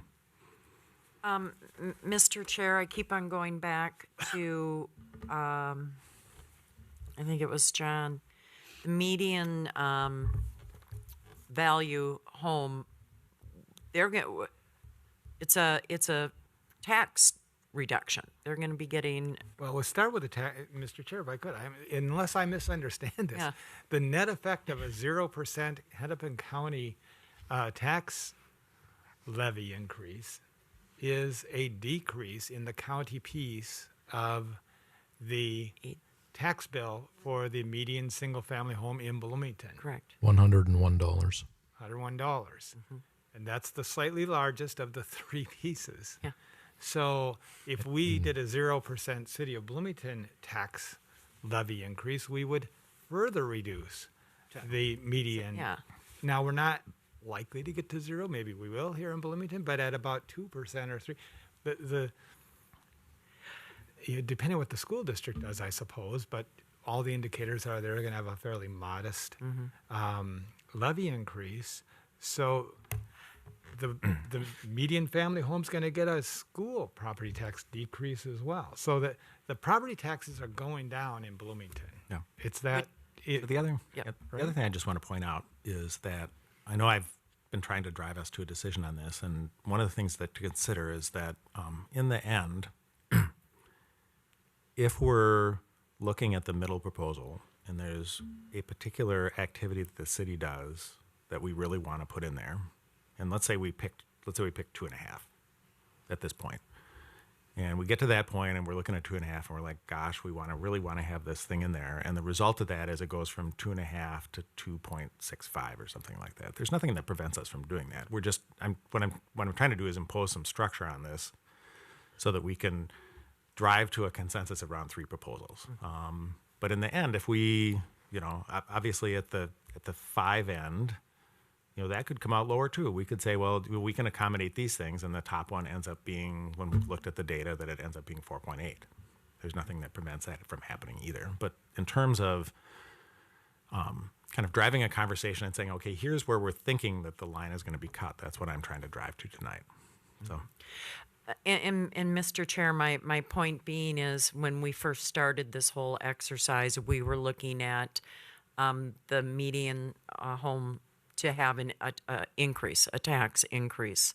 And now we're hearing otherwise, 3 months later, that it's going to be a tax reduction. And so we're going to be saving, or the Bloomington residents, for the most part, will have seen a decrease. And then we have to go make these additional cuts as well. So who's being hurt? Is it, there's going to be some city reduction of services, but it's on, the taxpayer that's getting the relief right now. So I'm really kind of struggling. And, Josh, maybe I'll ask you a question. If we, given kind of the context of the kind of overall impact and kind of a little bit more nuance about how this kind of influences and kind of where we're going to end up on the final numbers, would you be willing, for kind of conversational purposes, to say that we're going to go with the 3% number, and then when we're trying to close this out at the end, that's when we make the really, truly final decision on that? I'm fine with that. Okay. Okay, so I'm going to go back to Maureen's proposal then, which is the 530 proposal, and see if there's any other comments on that, or if we can get consensus that that's going to be our working position leading up to the final decision. Folks okay with that moving forward? Mr. Chair, that number is not cast in stone anyway. Right. We may find it's something a little different than that. Exactly right. Yep. So I think 5, 3, and 0 are fine. Okay. We good with that? Okay, so we're going to have that as our working set of assumptions on the levy leading up to the final decision. And then when we have all the information on the table, that's when we'll make the kind of final decision about where that ends up. I think, at least in my book, probably the 0 number is pretty set, and the depending on the impact at the margin at the 5 number, that may be set or not, and then the one that's in the middle will, I think, move around as we're discussing that. So, okay. So that is item 4.3. Is there anything else that people wanted to bring before the committee tonight? Any reflections or comments? Anything further from the staff tonight? Okay. I am hearing nothing more, so the meeting stands adjourned.